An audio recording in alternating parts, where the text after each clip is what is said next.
Hey guys, it's Phinn here. I just wanted to give a quick update and also a quick trigger warning. For this episode, we are talking about some actual history, and it delves into like colonization and some unfortunate things happening to people that are inflicted from other people. I'm trying to say this as nicely as I can. But yeah, just a quick trigger warning for that. This does deal with like colonization and some stuff like that. And not all of it's very pretty. Also, I do apologize for this episode coming out late. We talk about it a little bit in the podcast episode, but yeah, we had the floors being busted up. There was plumbing issues. It was not good. This episode was recorded probably 4 or 5 days ago, and I haven't been able to edit it until now, and I apologize. The schedule should be resetting at this point. For the podcast, we are going to be doing next episode in 2 weeks to give me enough time to do all my research and stuff, and I'm going to get started on that right away. And also, just lastly, a quick shout out to a good friend of mine named VanN Demand. That's VanN Demand. He just released an album. It's called Paid Not Played, and I have 2 production credits on there. I made 2 of the beats. I don't want to tell you which ones they are. I will give you a couple of hints though. So the 2 beats are back to back, and you just have to listen for the freaky tag. One of them you can't miss. It's like at the end of the song. But yeah, just go check out the whole album. He's an awesome guy. He's an awesome rapper. He's really cool. I know him in real life, obviously, and he just had twins, and he's 9 subscribers away from 500 on YouTube. So go check him out, please. And with that being said, let's get into the episode. It's quite a doozy.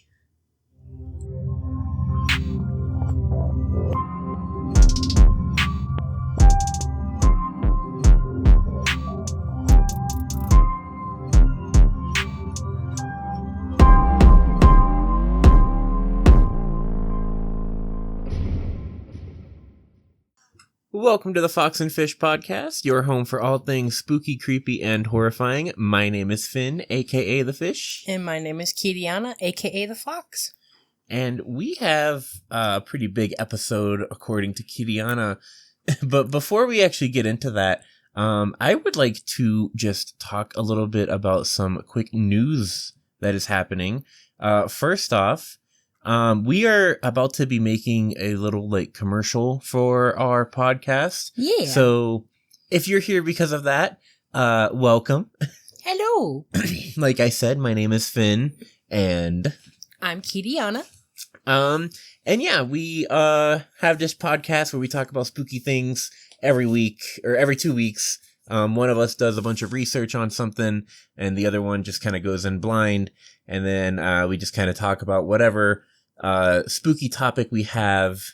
And what topic do we have today? So today we are talking about... Shouldn't clap, that'll throw off the audio. We're talking about the lost colony of Roanoke. Now, you're going in pretty much completely blind right now. You've never heard of this. The name sounds so familiar, but then you said it's from Red Dead, and now I think that's what I know it from. There's, I think, a location in Red Dead called Roanoke Ridge. Yep. Yeah. It's just a location, right? I didn't actually look up to remember, I don't remember what it actually is. Oh, okay. Well, I talk about it, so we'll talk about that. Oh, okay. So it does have to do a little bit with, the actual thing, or is it just a reference? It's a reference to Roanoke, yeah. Okay. Yeah, for sure. Gotcha. Yeah. Yeah, no, we'll talk about that. Okay. Okay. But, yeah, you want to just dive in? Yeah, let's just dive in. Okay, well, for some context, every time, I'm sorry, I'm a very emotive person. I like to clap. Me like to clap.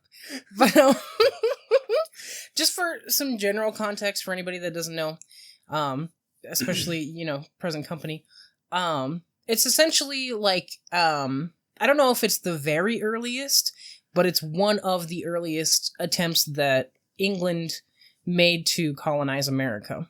Oh. Yeah. Okay. Yeah. The lost colony of Roanoke. Okay. Yeah. This is in like the early 1580s. Oh, wow. Late 1570s era.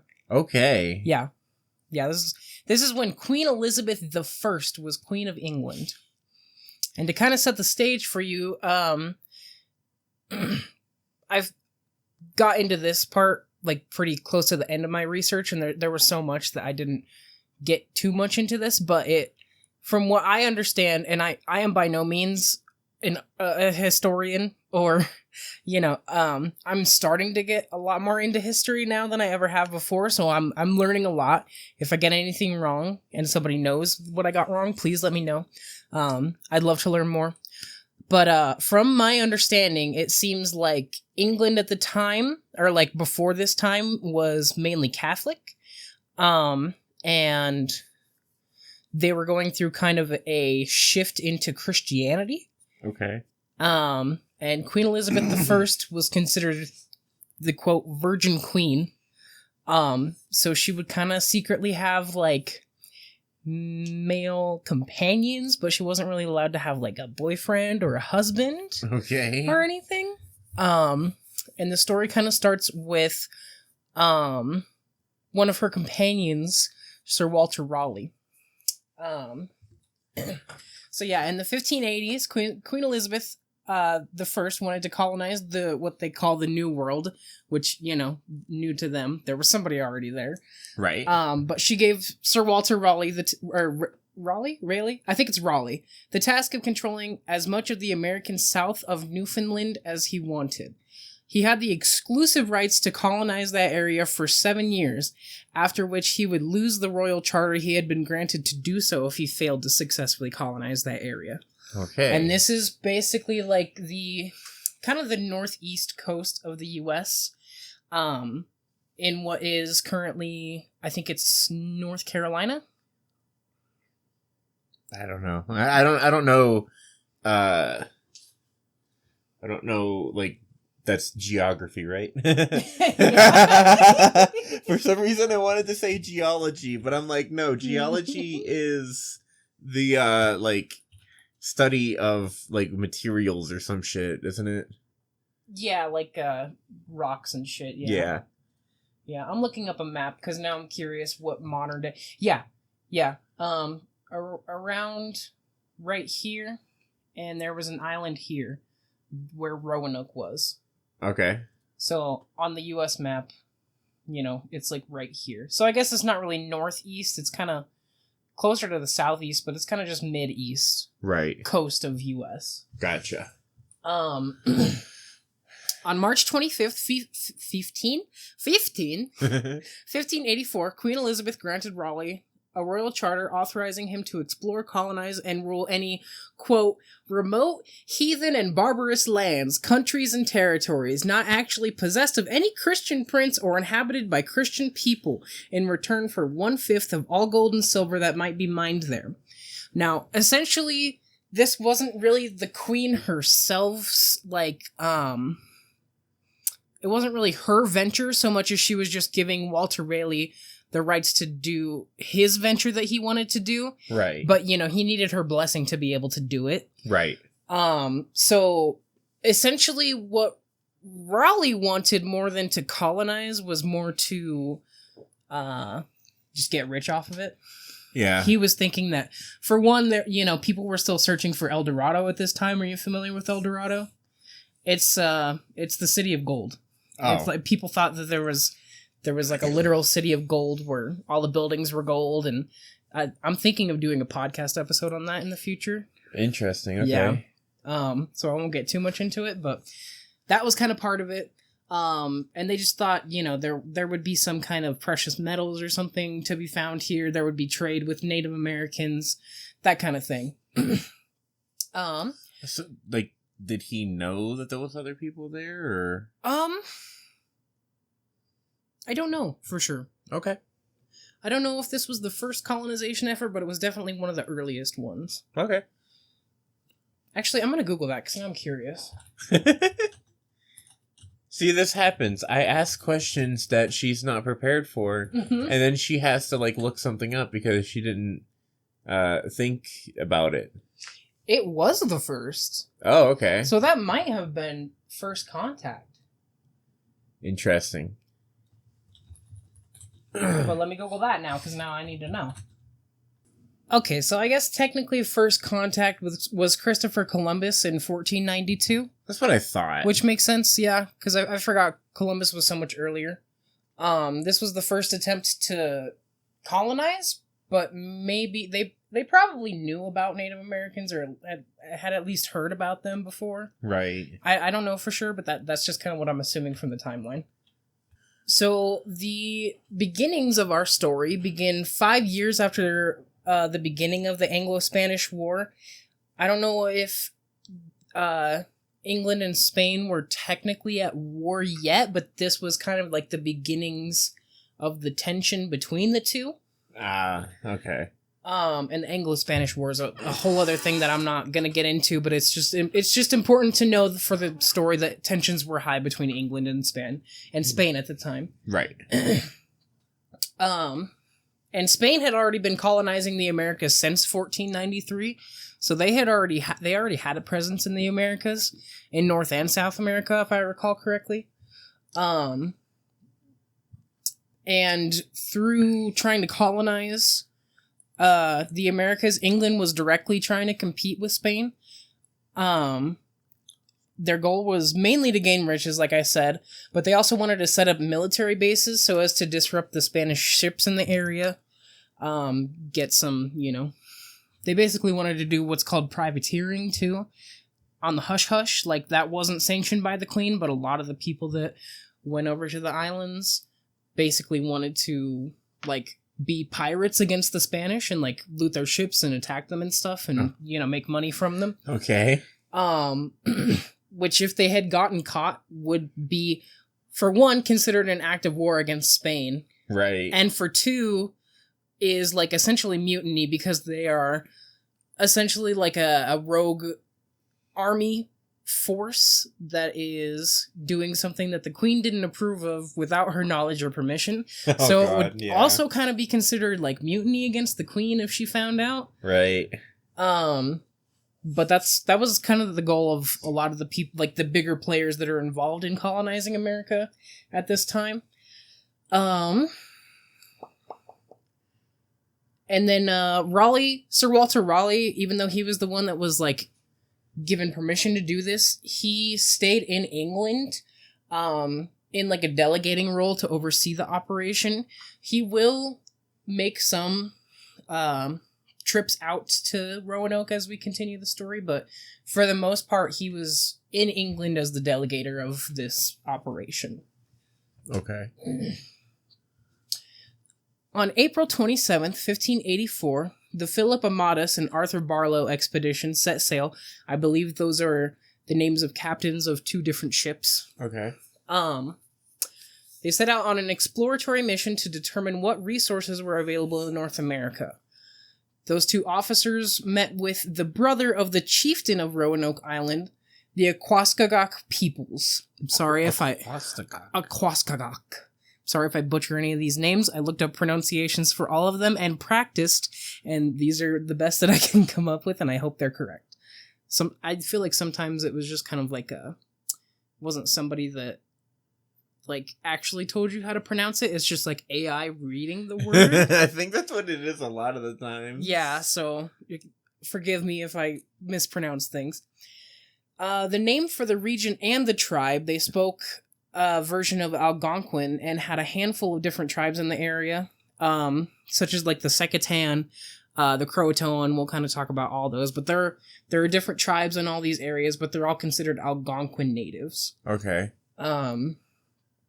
The officers of the reconnaissance party, they managed to finesse two natives into returning to England with them, despite neither party knowing much about each other's language. And I feel like that just goes to show how trusting, the natives were of these newcomers. Yeah. That's crazy to me that they were able to bring two of them back to England. Right. To meet the Queen. That's crazy. Just for disclaimer purposes, colonization is bad and you should feel bad for doing it. I just wanted to put that out there. Okay. Yeah. The region, the majority of the East Coast, received the name Virginia for the Virgin Queen Elizabeth I, which is the origin of the name of the modern-day state. Oh. Even though this happened, technically that would be North Carolina today, that's where the name for the state comes from. Okay. The modern-day state. Gotcha. And in my notes, I'm like, y'all just went in on a reconnaissance mission and you're already naming the land. The fucking audacity, my guy. Holy shit. Also, and as a quote of I think this is the journal of one of them, probably John White, I'm assuming, which we'll get to him in a little bit.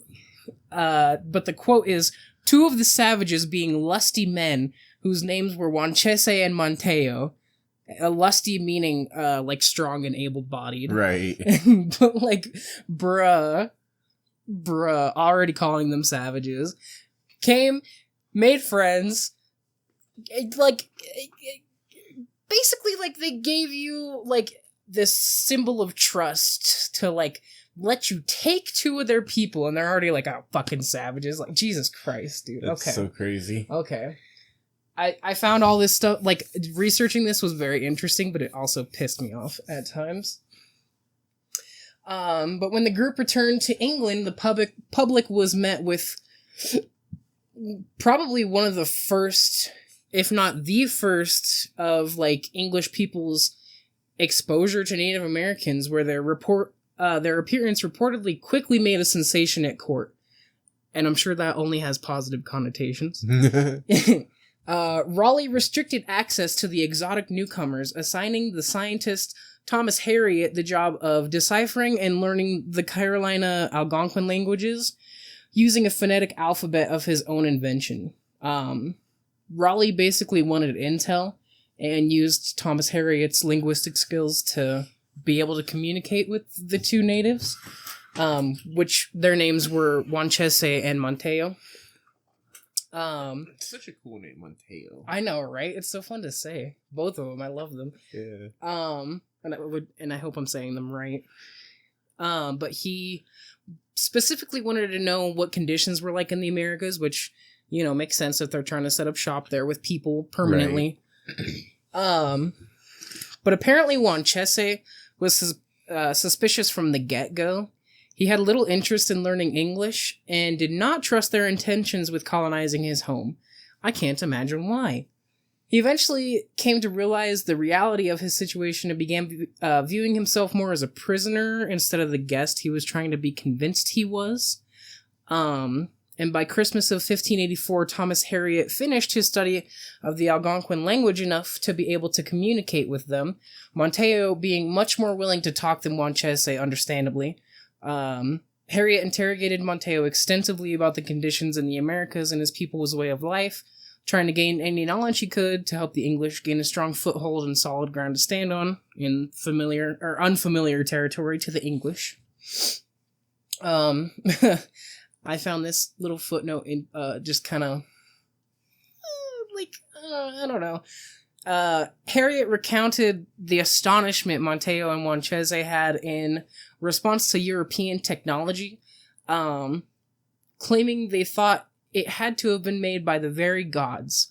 And I don't know, I'm sure they were feeling massive culture shock at this point, because, Yeah. But at the same time, it also feels a little bit like a look at these silly savages kind of thing, too. Yeah. Showing off our fancy European equipment and science. Wait, when you said 1584? Yeah, 1584. What did they have in 1584? They had, navigational skills.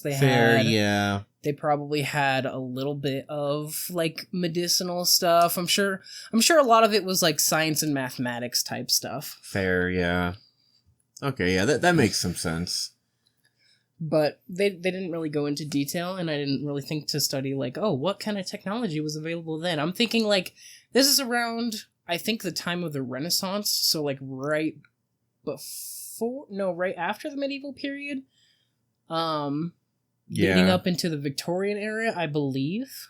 Victorian. Yeah, that sounds about right. I don't know for sure. Yeah, but that sounds like good. Yeah, maybe. Sounds about right. Perhaps. That's such a weird thing that always happens whenever people take someone from an area where technology isn't caught up yet, or a tribe that just doesn't use technology. Yeah, just such a different way of life. Yeah, and then you bring them into a place where you have all this technology and stuff, and then they are kind of astonished by it, and then you just kind of look at them like idiot. Yeah, it's this is kind of weird, yeah.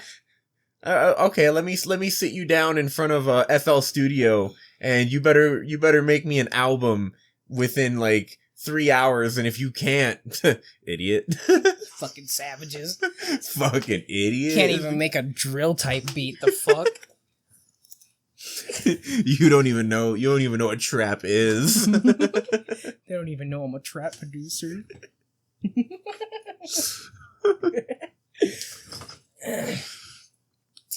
And then in 1585, Raleigh finally organized the first group of people that was actually meant to stay in and colonize the Americas.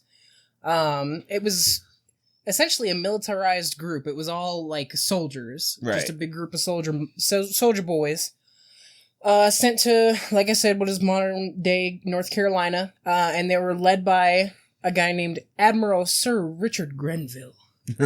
Oh. He is the explorer and previous sheriff of the colonized county Kerry, Ireland, and a guy named Ralph Lane was set to be the governor of the new colony. Montejo and Wanchese were also part of the expedition. The English wanted to use them as guides once they had landed, and But Wanchese is the true protagonist of this story, in my opinion. Okay. I don't blame Montejo for wanting to cooperate with the English and assuming they'd be chill, but yeah, Wanchese is goated, dude. I bet. I feel like the natives probably got a little bit of a taste of what Raleigh and his men were really like on their voyage over. They were heading to the colony and already started plundering Spanish ships, and then further manipulated the Spanish into giving over more of their inventory after they had already plundered ships. However, due to the turbulent waters off the shores of Roanoke, most of their supplies were lost to the harsh seawater. But the crew and ship seemingly survived, and the colonists settled in their new surroundings. From what I've seen, interactions with the local population were cordial at first, but the peaceful nature of their exchanges didn't last overall. But I feel like that's just just weighing down their ship on their way to make a new colony before they even get there. That's such a weird turn to take, just their literal hubris of the ship's cargo being half treasure, that what are they even gonna do with it? I mean, I guess they could trade it to the natives, I guess, but they not only lost loot, they lost a ton of their food and resources. Yeah, their supplies. So literally just their own hubris screwing them over from the very beginning. It's they literally thought this was a video game, and they're like, oh, hold on, let me do this side quest real quick. Literally. Let me do this side quest real quick. Oh, the colonists have the epitome of protagonist syndrome. Oh my god, I didn't even think of it like that, but that's so true. So yeah, they land. It's turbulent, especially because they lost, like I said, a lot of their supplies and stuff. But they land, and they get kind of settled, and on July 3rd, 1585, Richard Grenville, the navigator and captain of the ship, I believe, sent a party to announce their arrival, guided by Wanchese, to announce their arrival to the natives. Other natives. During the journey, Wanchese used the opportunity to slip away from the English and return to Dasamangapunk? I don't know if it's Dasamangapunk or Dasamangapanke. I don't know. I think the second one is more fun to say, but I think the first one is what the pronunciation told me, so I'm gonna stick with the first one. Okay. While at Dasmongpunk, the absolute fucking legend, he warned the natives of the English, urging them not to trust their new invading neighbors. And by July 6th, so like 3 days later, Grenville sent a colonist with Montejo as guide and translator to try and recover Wanchese, but to no avail. The villagers, already not trusting them, did not want to give up Montejo. Okay. So, Montejo... Wait. I meant they didn't want to give up Wanchese like that. Montejo is the guy that was with them. My bad. Or your bad. Yeah, my bad. Whatever. It's okay. We got it. It was bad, but we fixed it. So, but yeah, Wanchese slips away, goes back to Dasmongpunk, and is like, yo, don't trust these people. Right. Like, I do not trust these fuckers, and neither should you. Right. And the villagers were like, all right, sorry, Montejo, but like, nah, fuck off. And from what I read, it seems like Montejo stayed with the colonists most of the time. Partially just as like guide and navigator in the Americas, and also translator. Interesting. That's so like So is that like throughout the entire thing? From what I saw, it seems like it. Yeah. Interesting. Yeah. Do you know why, or do you have any idea why, or? I think I don't know. I don't know why for sure, but I would assume he just wanted to help these new people out. Okay. I feel like But it sounds like some like, you know, they're already showing themselves to be not great people. Yeah. Yeah. Yeah, well, it becomes a lot more overt in a little bit. That's what I'm wondering, like, why would he keep staying with these people this whole time? Honestly, I wouldn't be surprised if he eventually became more scared of them than respectful and wanted to help them. That makes sense. That's complete speculation on my part, but you'll see why I might think that. Right.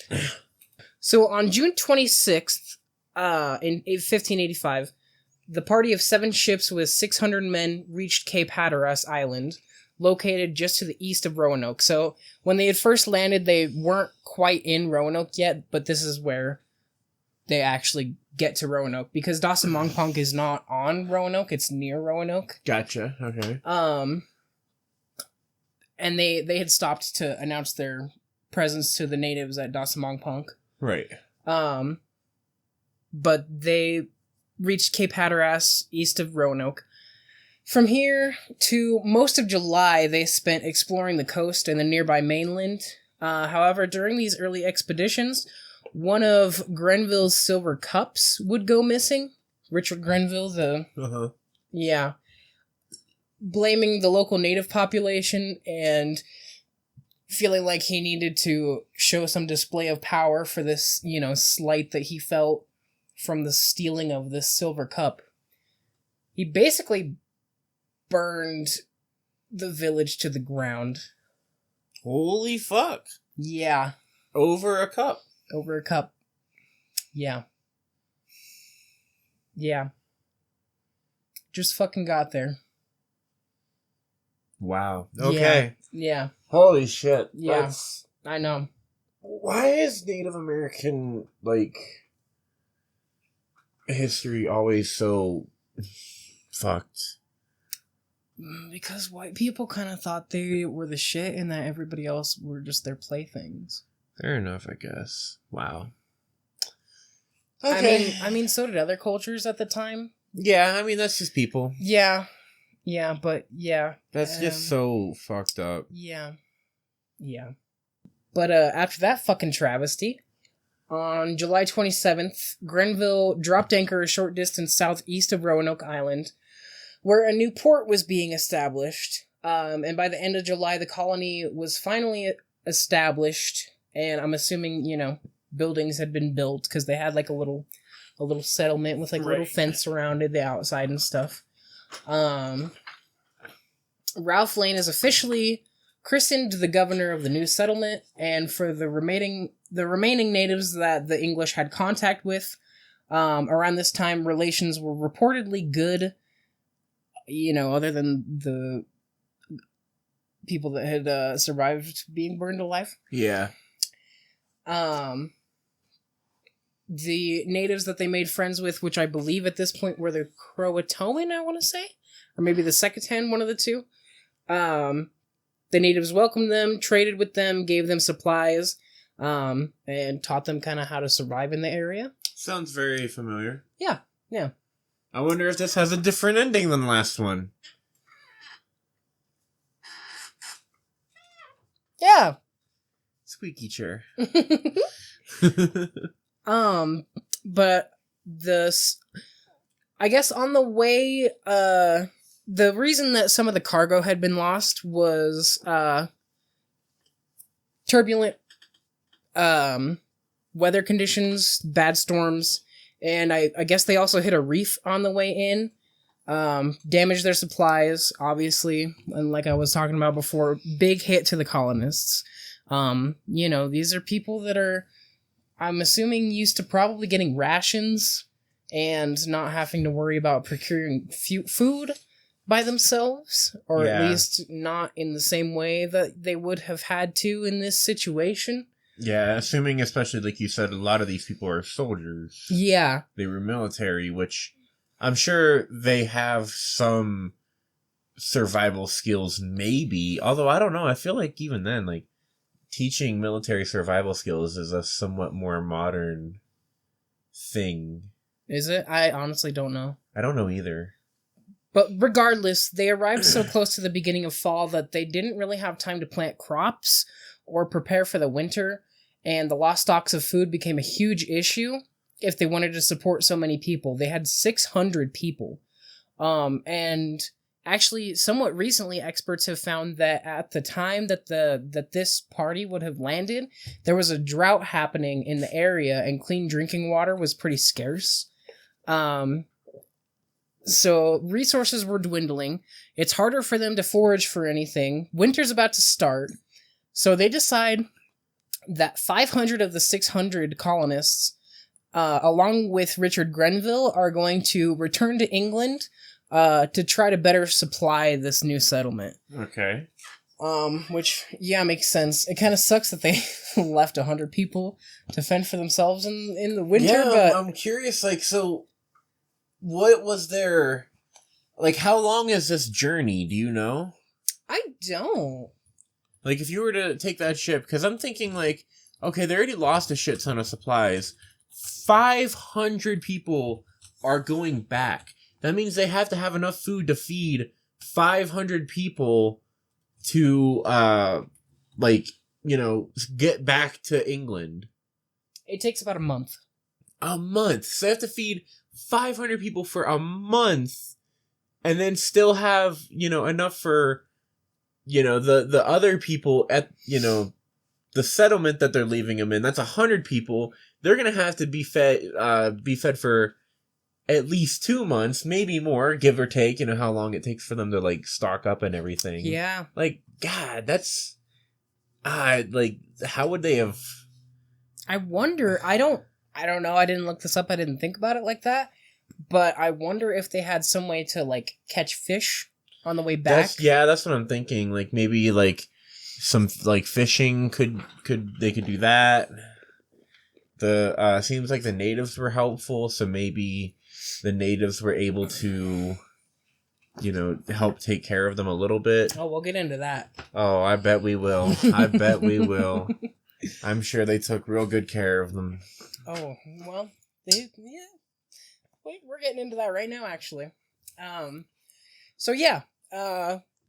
Grenville and the 500 men leave to go try to resupply the colonists. The cold weather is starting to really set in, and tensions slowly rose between the colonists and the Native Americans because the natives were getting tired of having to supply themselves, and all these new whiny male children that decided that this was their place to play house too, but they couldn't fend for themselves even after, the natives tried to teach them how to survive as best they could. Yeah. I'm sure they didn't have a ton of time to teach them everything, but right. The colonists were leaning really heavily on the generosity of the Native Americans, and eventually they got really tired of that, especially because they didn't have a huge population to begin with. So, like, you know, what food resources they did have were really important, and at a certain point they just couldn't support both populations. Right. So I believe his name is pronounced Chief Wingina. Okay. And his people decide to cut the colony off. He even went so far as to rename himself Chief Pemisapan, meaning one who watches, as a symbolic gesture indicating his growing mistrust and wariness of the colonists. Okay. And the natives move away from Roanoke to the mainland. And this is like pretty far into the colonists' desperation and really leaning on the natives. Mm-hmm. And like, what I'm assuming is probably like right in the middle of winter. Add to that the fact that the natives were starting to fall ill with English viruses and bacteria that they didn't have any immunities to. I'm sure you've heard of like the blankets that colonists would give them and they'd get smallpox, like yeah, that kind of thing. It was basically like a mini pandemic that was only affecting natives because the English had immunities to those. Right. So the natives, they felt like they were being attacked by like essentially supernatural forces from the English. Right. Like a curse. Yeah, exactly. Because, you know, all of a sudden these white people show up and they're trying to help them, and then all of a sudden all these natives are falling sick, but like the English aren't. Yeah, they're perfectly fine. Yeah, so well, maybe not perfectly fine, obviously. They clearly don't understand how to fucking live. Yeah, yeah. Well, I can also see that also, like, you know, so, like, these people show up, they, you know, the natives seem to want to teach them how to survive and stuff, and they're trying to, like, you know, be generous and welcoming and everything. Mm-hmm. But obviously, it's not fucking working. These people can't fend for themselves in this area. Yeah. And they're just constantly asking you for more, like, shit. And you're trying to supply your own home. And now you're trying to supply, you know, 100+ men who just landed here. And now a bunch of your people are now falling sick. And these people are constantly trying to get more and more from you. I could easily see them thinking that this is like some kind of curse that the, you know, native or the Europeans put on them to try to like steal their, like, you know, resources and shit. Yeah, or even just to get back at them for not supporting them as much as they feel like they should or something. Yeah. I could totally understand why they would come to that conclusion. But the colonists, you know, starving, desperate, and paranoid, begin thinking the worst.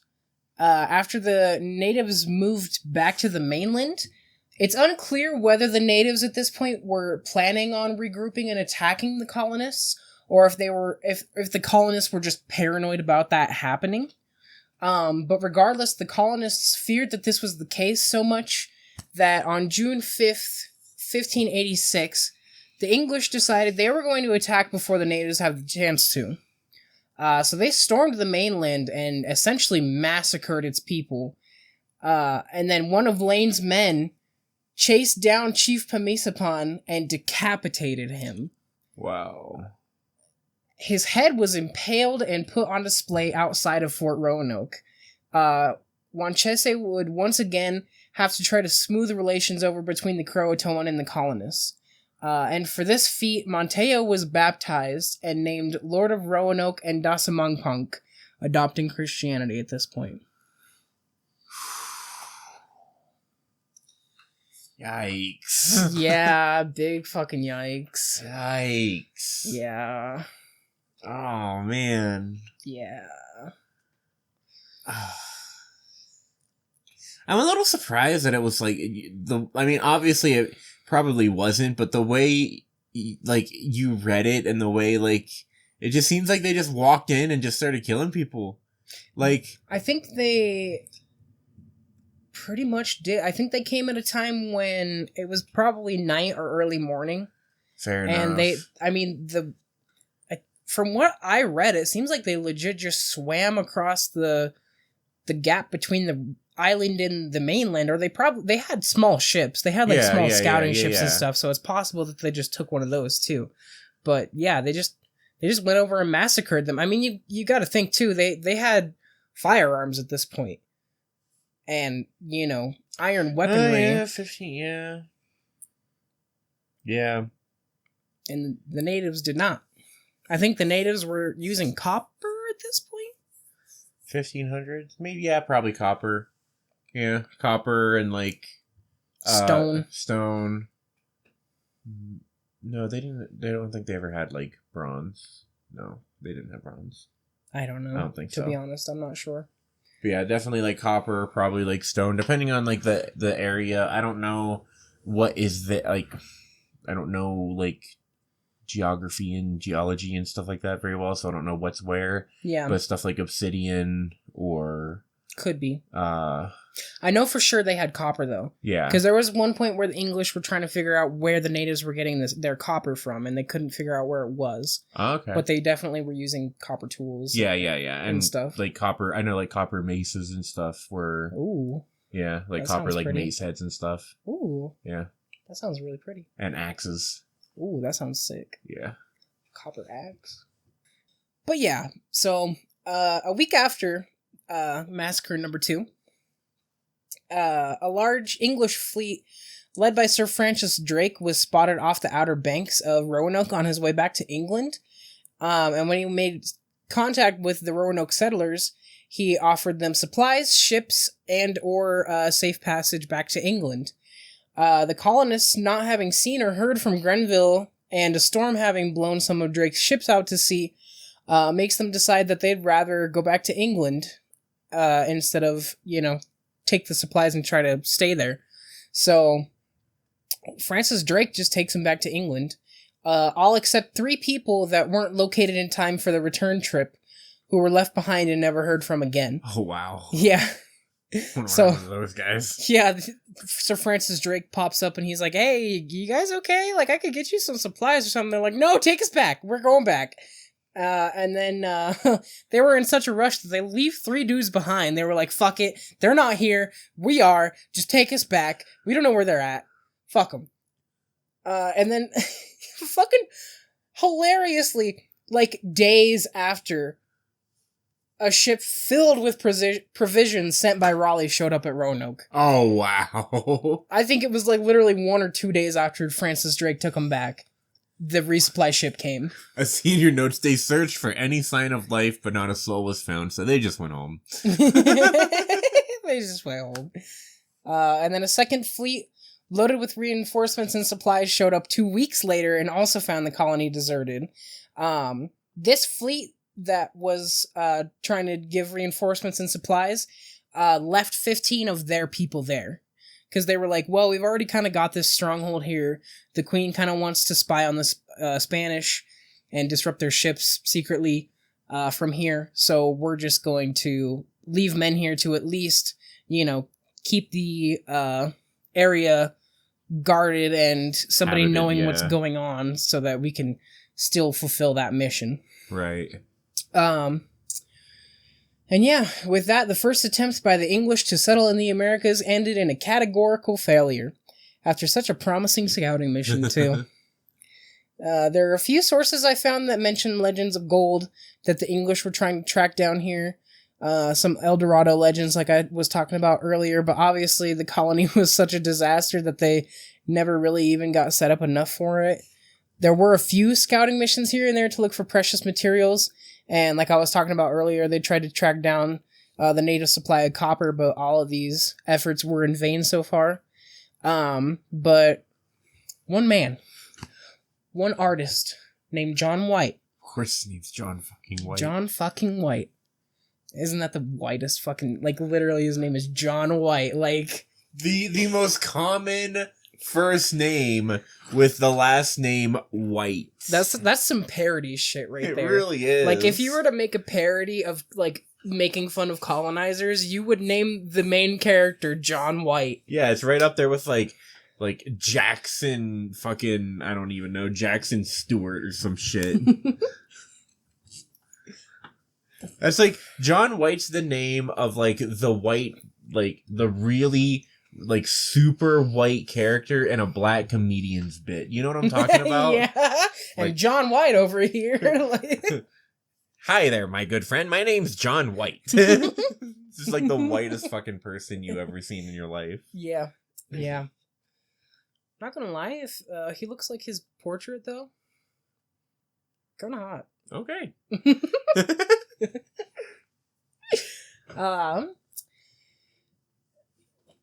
John White was a watercolor painter, and he was among the first attempted colonizers. He was, on the boat, one of the people that wanted to colonize. And his paintings are some of the best insofar as capturing the reality of the native peoples that lived in this time period in that area. There are living descendants of these tribes currently, but there aren't even enough for them to be considered a legal tribe. Yeah. So not a ton is known about them, especially during like this time period.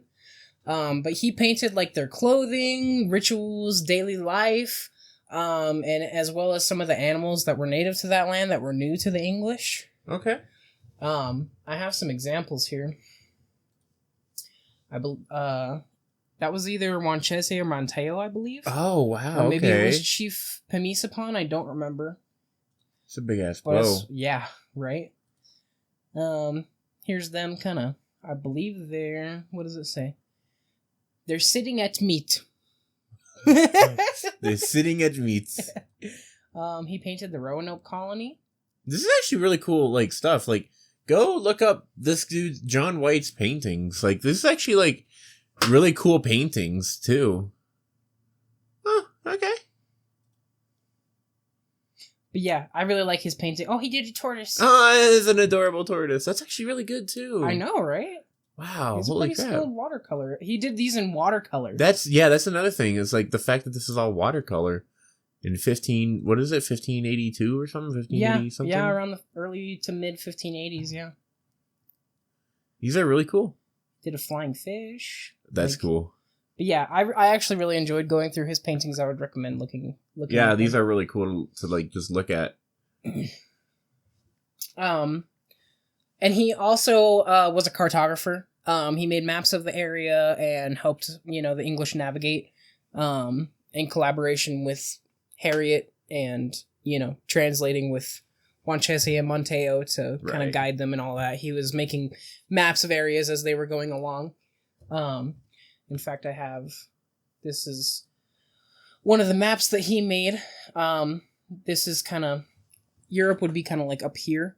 Uh-huh. And this is the island of Roanoke right here. Okay. And I believe this right here is Chesapeake Bay. Okay. And around, I want to say somewhere around here is where they had like a dock that they made on Hatteras Island. So where was their like area? So like where did they settle? Mainly right here. And didn't you say that was Roanoke? Yes, this is Roanoke Island. So before... And this is Dasamongpunk right here. Okay. So they were at Roanoke and they swam over to Dasamongpunk and yes. murdered them all? Yes. Okay. I don't think they murdered the entire Dasamongpunk people, but they massacred a good amount of them. Yeah, right. Unfortunately. Yeah. But yeah, John White wanted to try again. Yeah. He convinced Walter Raleigh. I watched a video where Armored Skeptic keeps pronouncing it Raleigh, but it's Raleigh. To attempt a second colonization effort. Unlike the last voyage, it would be less military focused and included women and children, families. And this included White's pregnant daughter. Her name was Eleanor White Dare, and his son-in-law, Ananias Dare. And the new crew departed in 1587, and White was going to be the governor of the colony this time. Okay. They wanted to try and be self-sustaining this time, which, leaning so hard on the Algonquin people ended up pretty disastrously. I mean, especially when, you massacre them a couple of times right off the bat. That doesn't help either. Yeah. But yeah, they were like, well, we need to be more self-sustaining. We can't rely on the natives to survive. We can, they're only able to give us so much. Right. But this time, the expedition was set to arrive in Chesapeake Bay. They didn't want to go back to Roanoke. I'm assuming partially because it's, look at it. I mean, it's literally right next to tiny little island just sitting there. Right on the coastline. Right, yeah. So yeah, they, instead of Roanoke Island, they wanted to go to Chesapeake Bay. And their navigator, Simon Fernandez, he was one of the same navigators from the last expedition. Okay. But there seemed to be some pretty palpable tension between Simon and John White. There was a lot of contention surrounding Simon's loyalties, because Simon was Portuguese born and a previous Spanish citizen and navigator for Spain. He had severed his ties from Spain and worked to actively disrupt their ships and logistics. Even before England was officially at war with them, he was mainly he was a privateer. Right. But he was a good navigator because he was so familiar with, navigating the sea. But John White and the colonists were pretty wary of him. Were he to be caught looting or antagonizing the Spanish, it would have been considered an act of war. Like I was talking about, privateering against the Spanish, and especially without the Queen's permission. Since he was technically loyal to the English Queen, definitely should not have been doing that, so that already was putting them on edge. Right. They nicknamed him the Swine. Why? I'm assuming because he seems like kind of a pretty he's pretty much a pirate. He's a very brash kind of guy. I mean, he seems pretty, disagreeable in general in some of these recountings, but it's also possible that that's just kind of, the light they painted him in, recounting stories because he was a foreigner, because he was, Portuguese and Spanish born. And they probably would have had an issue with him having, the lofty position of navigator in, this, they viewed it as this grand, exploring the new world kind of thing. Yeah, and a navigator is very important. Yeah. Regardless, anytime you're going into uncharted territories. True. Yeah, they really had to put their lives in his hand, basically. Yeah. Like I was talking about before, John White kept journals. And they talk about him and Simon arguing often. Simon being accused of actively working against the interests of the colonists. And these slights against the colonists and John White culminated when a group of 40 men on a smaller boat landed at Roanoke Island, where Simon let White's men onto the island to make contact with the 15 men that were left earlier from the scout situation. Or they wanted to scout the situation at Roanoke. Yeah. And, make contact with the 15 men. Sorry, I'm turned to look at my notes and I keep losing my place in them. But once that, little party that left to make contact with Roanoke, the 15 men, came back to go to Chesapeake Bay, he refused to let them reboard to go to Chesapeake Bay. Why? Despite what essentially amounted to mutiny by his navigator, John White backed down after some argument because Simon Fernandez claimed that since winter was soon to come, he would not bring the colonists anywhere else. While ultimately unclear what his motivations for this decision are, historians speculate that Fernandez just wanted to dump the colonists and his burden of their voyage as soon as possible so that he could pursue opportunities for privateering against Spanish shipping. So he was like, y'all are taking up too much of my time. I want to go be a pirate against the Spanish. Y'all can just chill at Roanoke. Wow. I don't care if we were supposed to go to Chesapeake Bay. Fuck you. And with that, he leaves. That's crazy. Yeah. So, they have these lofty goals of, being this, self-reliant, self-sustaining colony in this better easier to defend area. Right. Without the issues of being on such a small island. And then Simon's like, nah, fuck you. Yeah. And, the colonists are just kind of left there on Roanoke with the ruins of their previous failure. So they basically just start to repair and fortify what they had there before. They also searched for the 15 colonists that had been left by Grenville, but they only found, I believe it was 2 skeletons, and nobody else. How long ago were...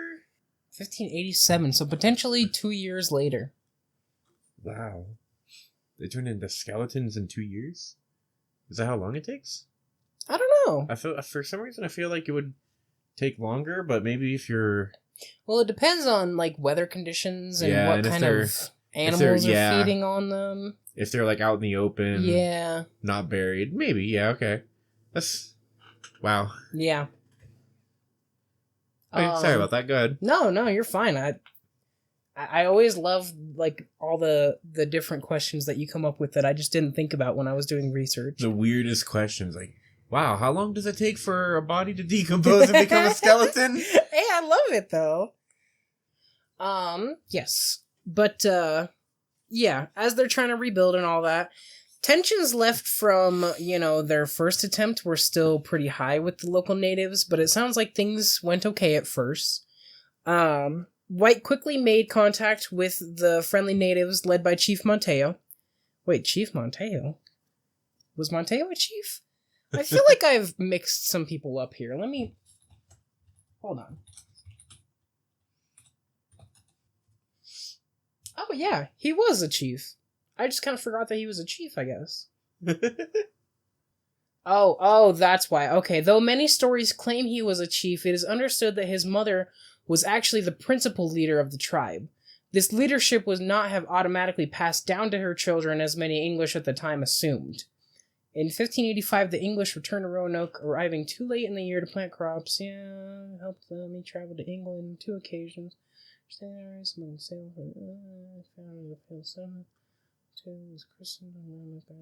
Okay, yeah. So it sounds like he wasn't a chief, but they might have assumed he was. Regardless, it seems like he did have some kind of, higher position. I mean, he was the son of... Right. I got you. So when they made contact with Monteo, he told them that the lost 15 had been killed by hostile Secotan, Aquascagok, and Dasamongpong warriors, led by Wanchese. Our main man, Wanchese, apparently killed all the 15 that were left at that at Roanoke that time. Or at least that's what Monteo told them, which I don't know why he would lie about that. And then later one day, a man named George Howe was foraging for crabs a little bit away from the main settlement, and he was shot by about 7 arrows from natives that were led by Wanchese, sending the message that you are not welcome here, and we did not forget what you did. Damn. Yeah. Isn't that some movie shit right there? It really is. God, I love that, man. On August 8th, 1587, White led basically another attack on the Dasamongponks. White and his soldiers entered their village in the very early morning before dawn had broken, but mistakenly attacked a group that they had actually been collaborating with, killing one and wounding many. And in his journal, John wrote, "We were deceived, for the savages were our friends. Henceforth, relations with the local tribes would steadily deteriorate." Wow. So, I think they were trying to, kind of get revenge for George Howe that had gotten shot, but mistakenly killed one and wounded many of the natives that they were actually trying to collaborate with and had, kind of smooth relations over with at the time. Yeah. Completely fucked that up. Yeah. Wow. And then, 10 days later, Eleanor Dare would give birth to her daughter, White's granddaughter, Virginia Dare. Virginia named after, what they had renamed the area. Right. Virginia. The first white Christian born in the Americas. Yikes. Yikes. The beginning of the ruination. Her birth represented a sliver of hope for the colonists at the time, though. It kind of gave them the, a little bit of a, wow, it is possible for us to live here and to procreate and all that kind of thing. It's hard for me to kind of get into that mindset. Yeah. But, well, neither of us are breeders, so... Neither of us are breeders. You don't gotta say it like that. Holy shit. I mean, I get bread on the reg, but... Oh. I might have to leave that in. That's what she said. But the colony, after that, began experiencing the exact same issues as before. Tensions and allied ships flip-flopping between English and natives. The colonists, not being prepared for winter, again, left starving and desperate once more. And even worse, no one knew that Fernandez had dropped them on Roanoke instead of Chesapeake Bay. Oh my god! So if anyone did come to resupply them, they likely wouldn't have known to look for them at Roanoke. The colonists urged John White to make a resupply run to England, fearing the coming winter again. But he didn't want to basically admit defeat by going back. And he also felt that there was a pretty high likelihood that most of the provisions that he could procure would spoil or be lost or pilfered by the time he returned to Roanoke anyway. But he eventually acquiesced and prepared to set sail eventually. He did ask the colonists to look after... He basically had a little stash of stuff on the island. He had, his maps that he had made, paintings, and a set of armor that he would leave on the island. Okay. The flyboat he was trying to use had difficulty raising anchor, to the point where a few of the sailors had been injured in the attempt to raise the anchor. And then on the actual journey, the crew was beset by harsh winds and storms again, many sailors falling victim to scurvy and starvation. And on the 16th of October, 1587, the desperate crew at last landed in Smerwick, I think that's how you say it, Smerwick, in the west of Ireland, and White was finally able to make his way back to Southampton. He would reach England, but despite the desperate struggle he'd made in getting back, he was told more bad news at this point. The Spanish Armada was coming. The war with Spain was starting to kick off in full swing. And in preparation for the giant Spanish Armada that was on its way, the Queen had issued a stay of all English ships, meaning that White's resupply effort would not be sanctioned by the Queen. Sir Walter Raleigh attempted to provide ships to rescue the colony, but he was overruled by the Queen, and John was left with no other recourse, so he had to wait and hope for another opportunity. Wow. Because a lot of the ships that they would have needed to resupply the colony, were needed in defense of England against the giant Spanish Armada. The third attempt. Holy shit. Eventually, in early 1588, White would find the opportunity to return when he acquired 2 small vessels that were not suited to warfare and so were eligible for him to use to take supplies back to Roanoke. But even so, they were barely suited for the voyage to the Americas. I don't want to sympathize with a colonist by any means, but holy shit. On the way back to Roanoke in these 2 little ships, John White was intercepted by French pirates who embarrassed the shit out of this man. They took everything White had managed to scrape together, food, weapons, gunpowder, and apparently spanked him in front of his crew on their way out. And I took the quote because it's fucking hilarious. It says, hitting White to his great embarrassment in the side of the buttock.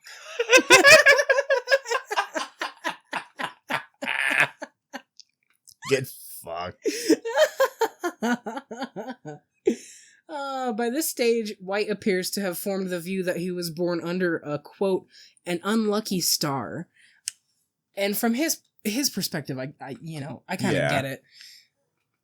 But having been stripped of everything the voyage needed to succeed in the first place, he once again returned home. Oh my god. His buttock freshly smacked. Which brings us to the fourth attempt. Oh my god. Finally, in March 1590, so like 10 years after the first attempt. Yeah, holy shit. 3 years after he came back from Roanoke. So he's been back in England for 3 years at this point. The Spanish threat had mostly abated, and so a return to Roanoke began in full swing. Raleigh was able to provide John the provisions and crew he needed to essentially rescue the stranded colony, and John enlisted a personal best friend of his named Captain Spicer, which is such a fantastical name. Definitely sounds like that would be like a pirate name or something in a comic in a video game or something. Yeah. Captain Spicer.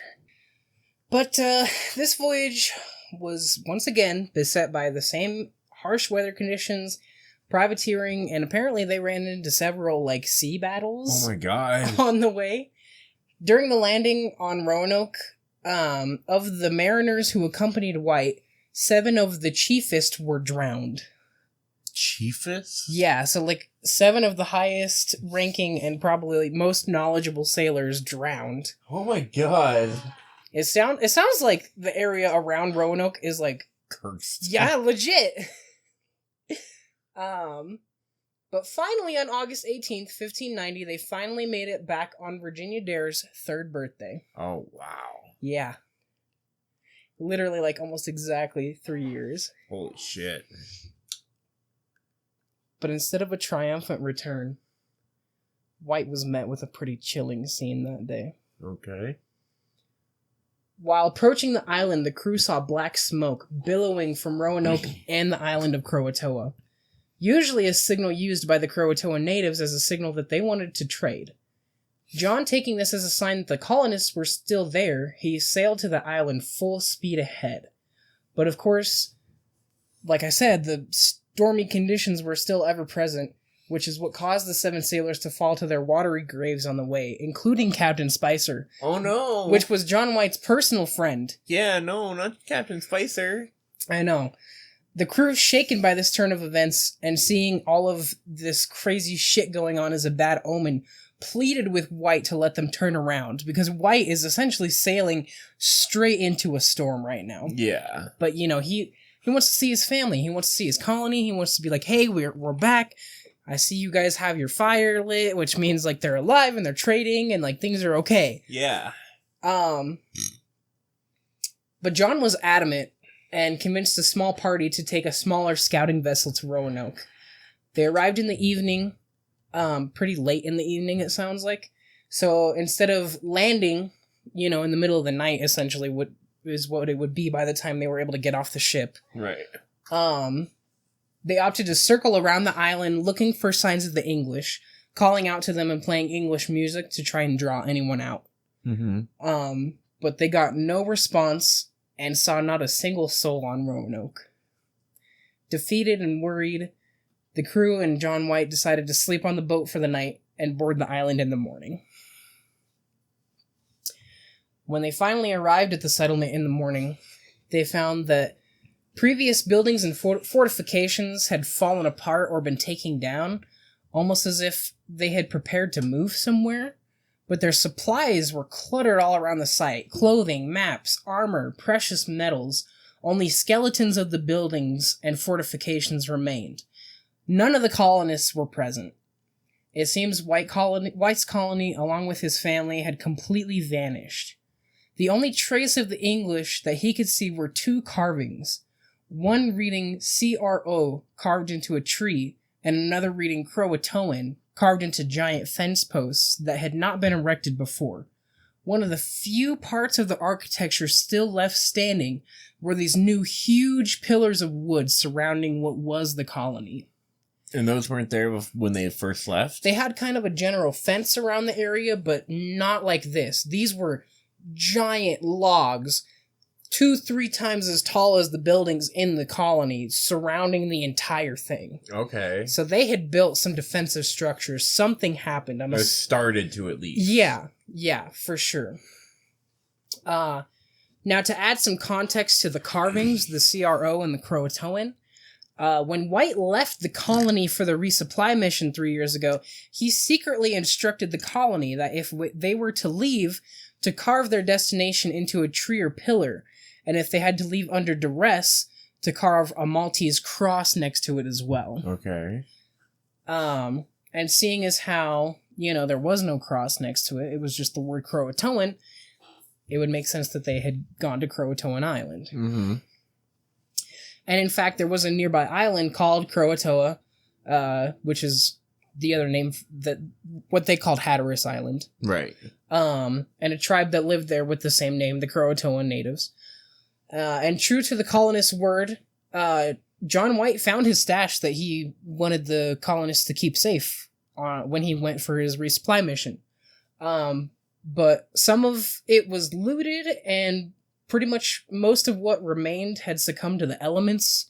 His books had been torn or soaked through. His armor had been completely rusted. Yeah, that makes sense. But, okay. Well, I believe it was in a chest under the earth. Yeah. But it seems like somebody found it, but only partially looted it.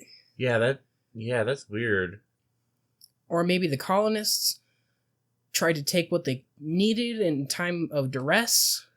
Yeah, but there was no cross, which makes it seem... I'm sure they were in some kind of duress. Probably. But then why the CRO and then the Croatoan? That was another... Yeah. And at the time, they didn't... I have an idea. What? Well, maybe you'll say. We'll see. Yeah. Well, there's a theory section. Okay. Of course, White wanted to set sail again to search Croatoa and to the surrounding islands, especially with the absence of the Maltese cross. He assumed they were safe, but the ship's captain wasn't really willing to risk it. The ship got caught in another storm on the way there, because they did start to go there, but they got caught in another fucking storm, and apparently were thrown wantonly into the sea, the crew having to either remove 3 anchors or 3 anchors snapped off the ship. I think it was a combination of 2, but essentially They lost 3 anchors and could not afford to lose any more if they wanted to make use of the ship to return to England and to escape, this storm. Weather conditions in the area were as tempestuous as ever, and the captain was not willing to risk it. And the crew was also exhausted from months of pillaging that they had been doing on the way over here. Of course. Of course. Captain Spicer was a privateer, like I said, and on the side they had been pillaging Spanish ships on the way back to Roanoke. So White, devastated and not knowing if his family was safe or not, returned to Plymouth, England on October 24th, 1590. He would never return to the Americas after this. Wow. He would never know what happened to his ambitions for a colony or his family. That's kind of sad, actually. But at the same time, whatever. This guy seems like a fucking dick. Yeah, it's really hard to fucking sympathize with the fucking colonizer. So, do you have any questions? Any thoughts so far? Because we're about to get into some of the deeper shit. Okay. The one I was about to say earlier with my idea is the other, what's his name? The other Native American, the protagonist of the story. Wanchese, I think. Wanchese, yeah.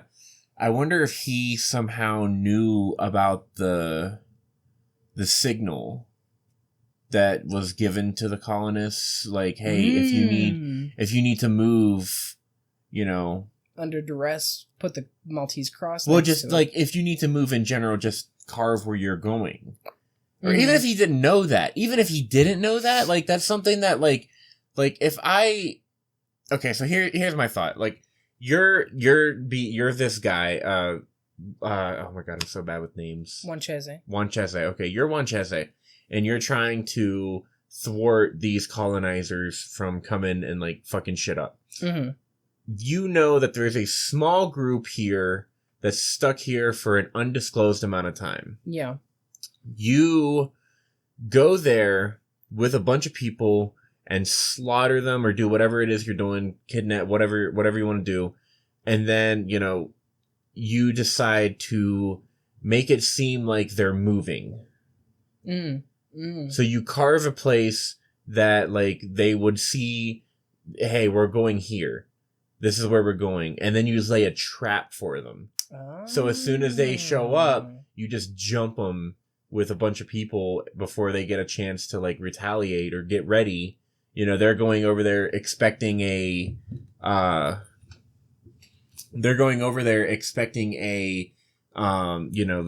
their tribe, basically. But, instead they get ambushed by a bunch of people.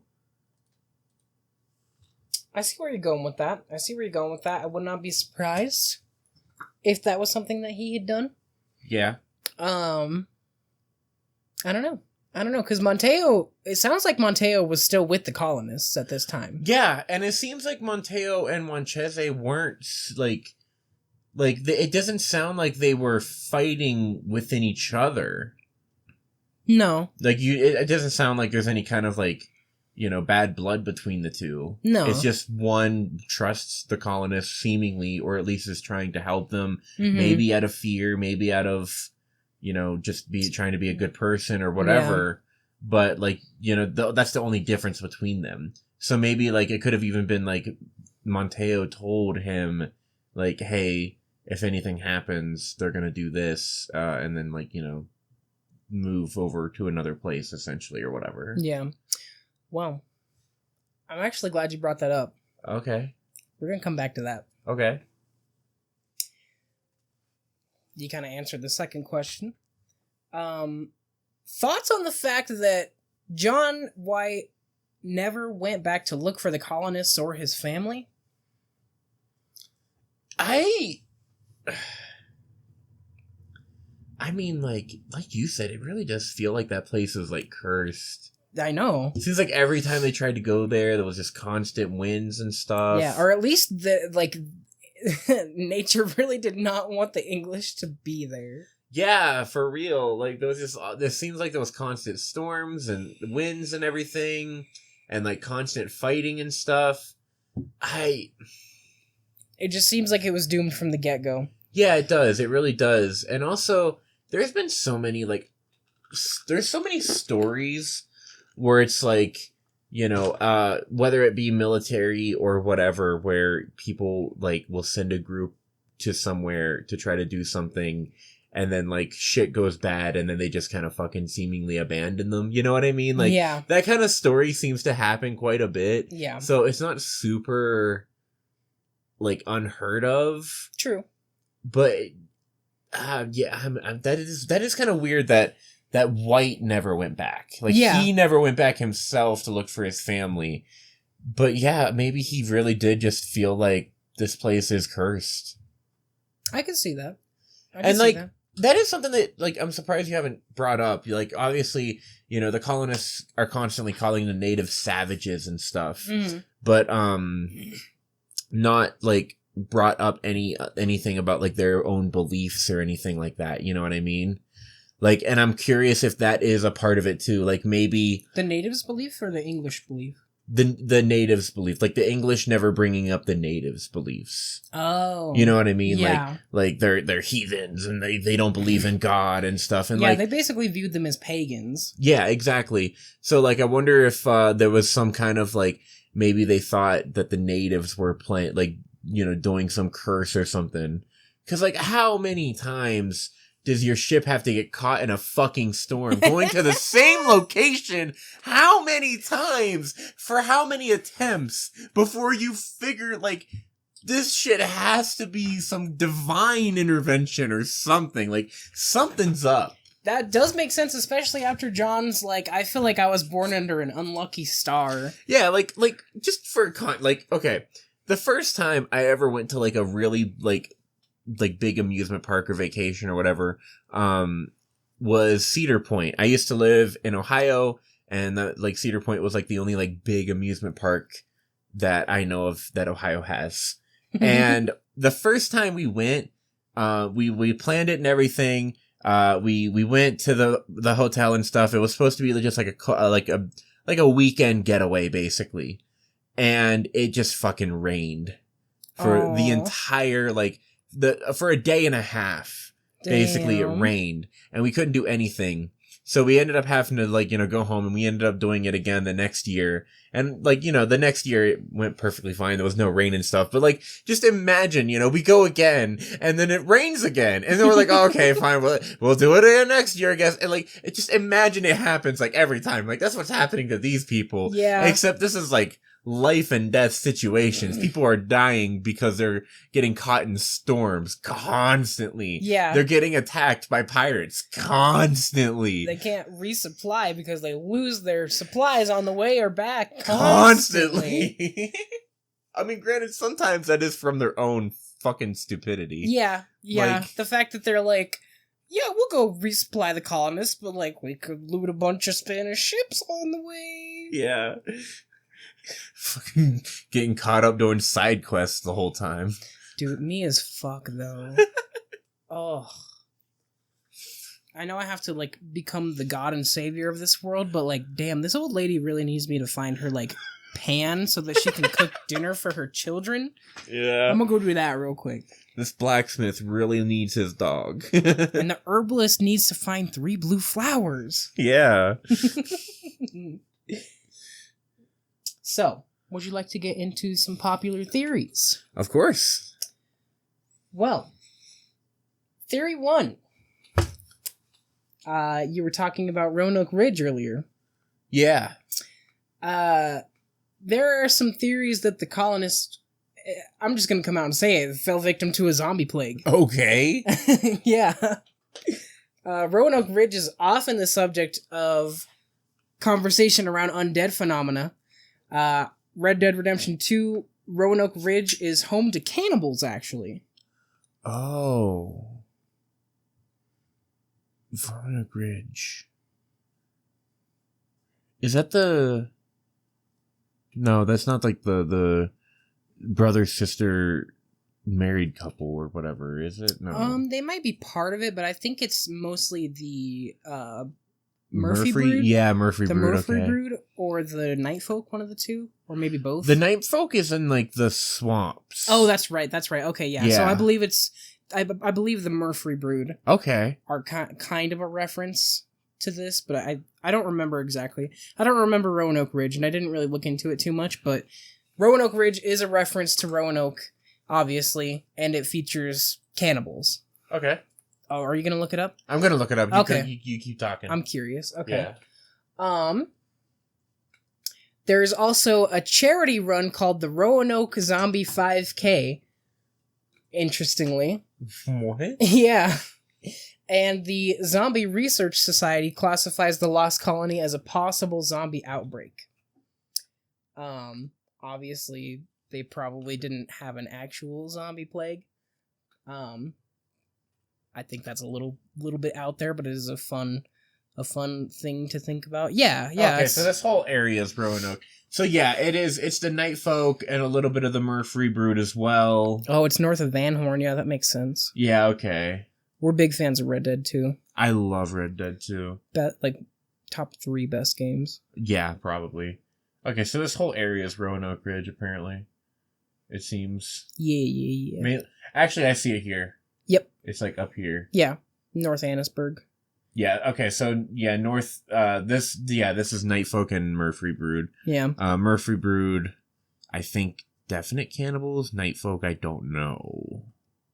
I don't know either. The Night Folk are pretty mysterious. I believe Murphy Brood is also, like, references to stuff like The Hills Have Eyes. Oh, for sure, yeah.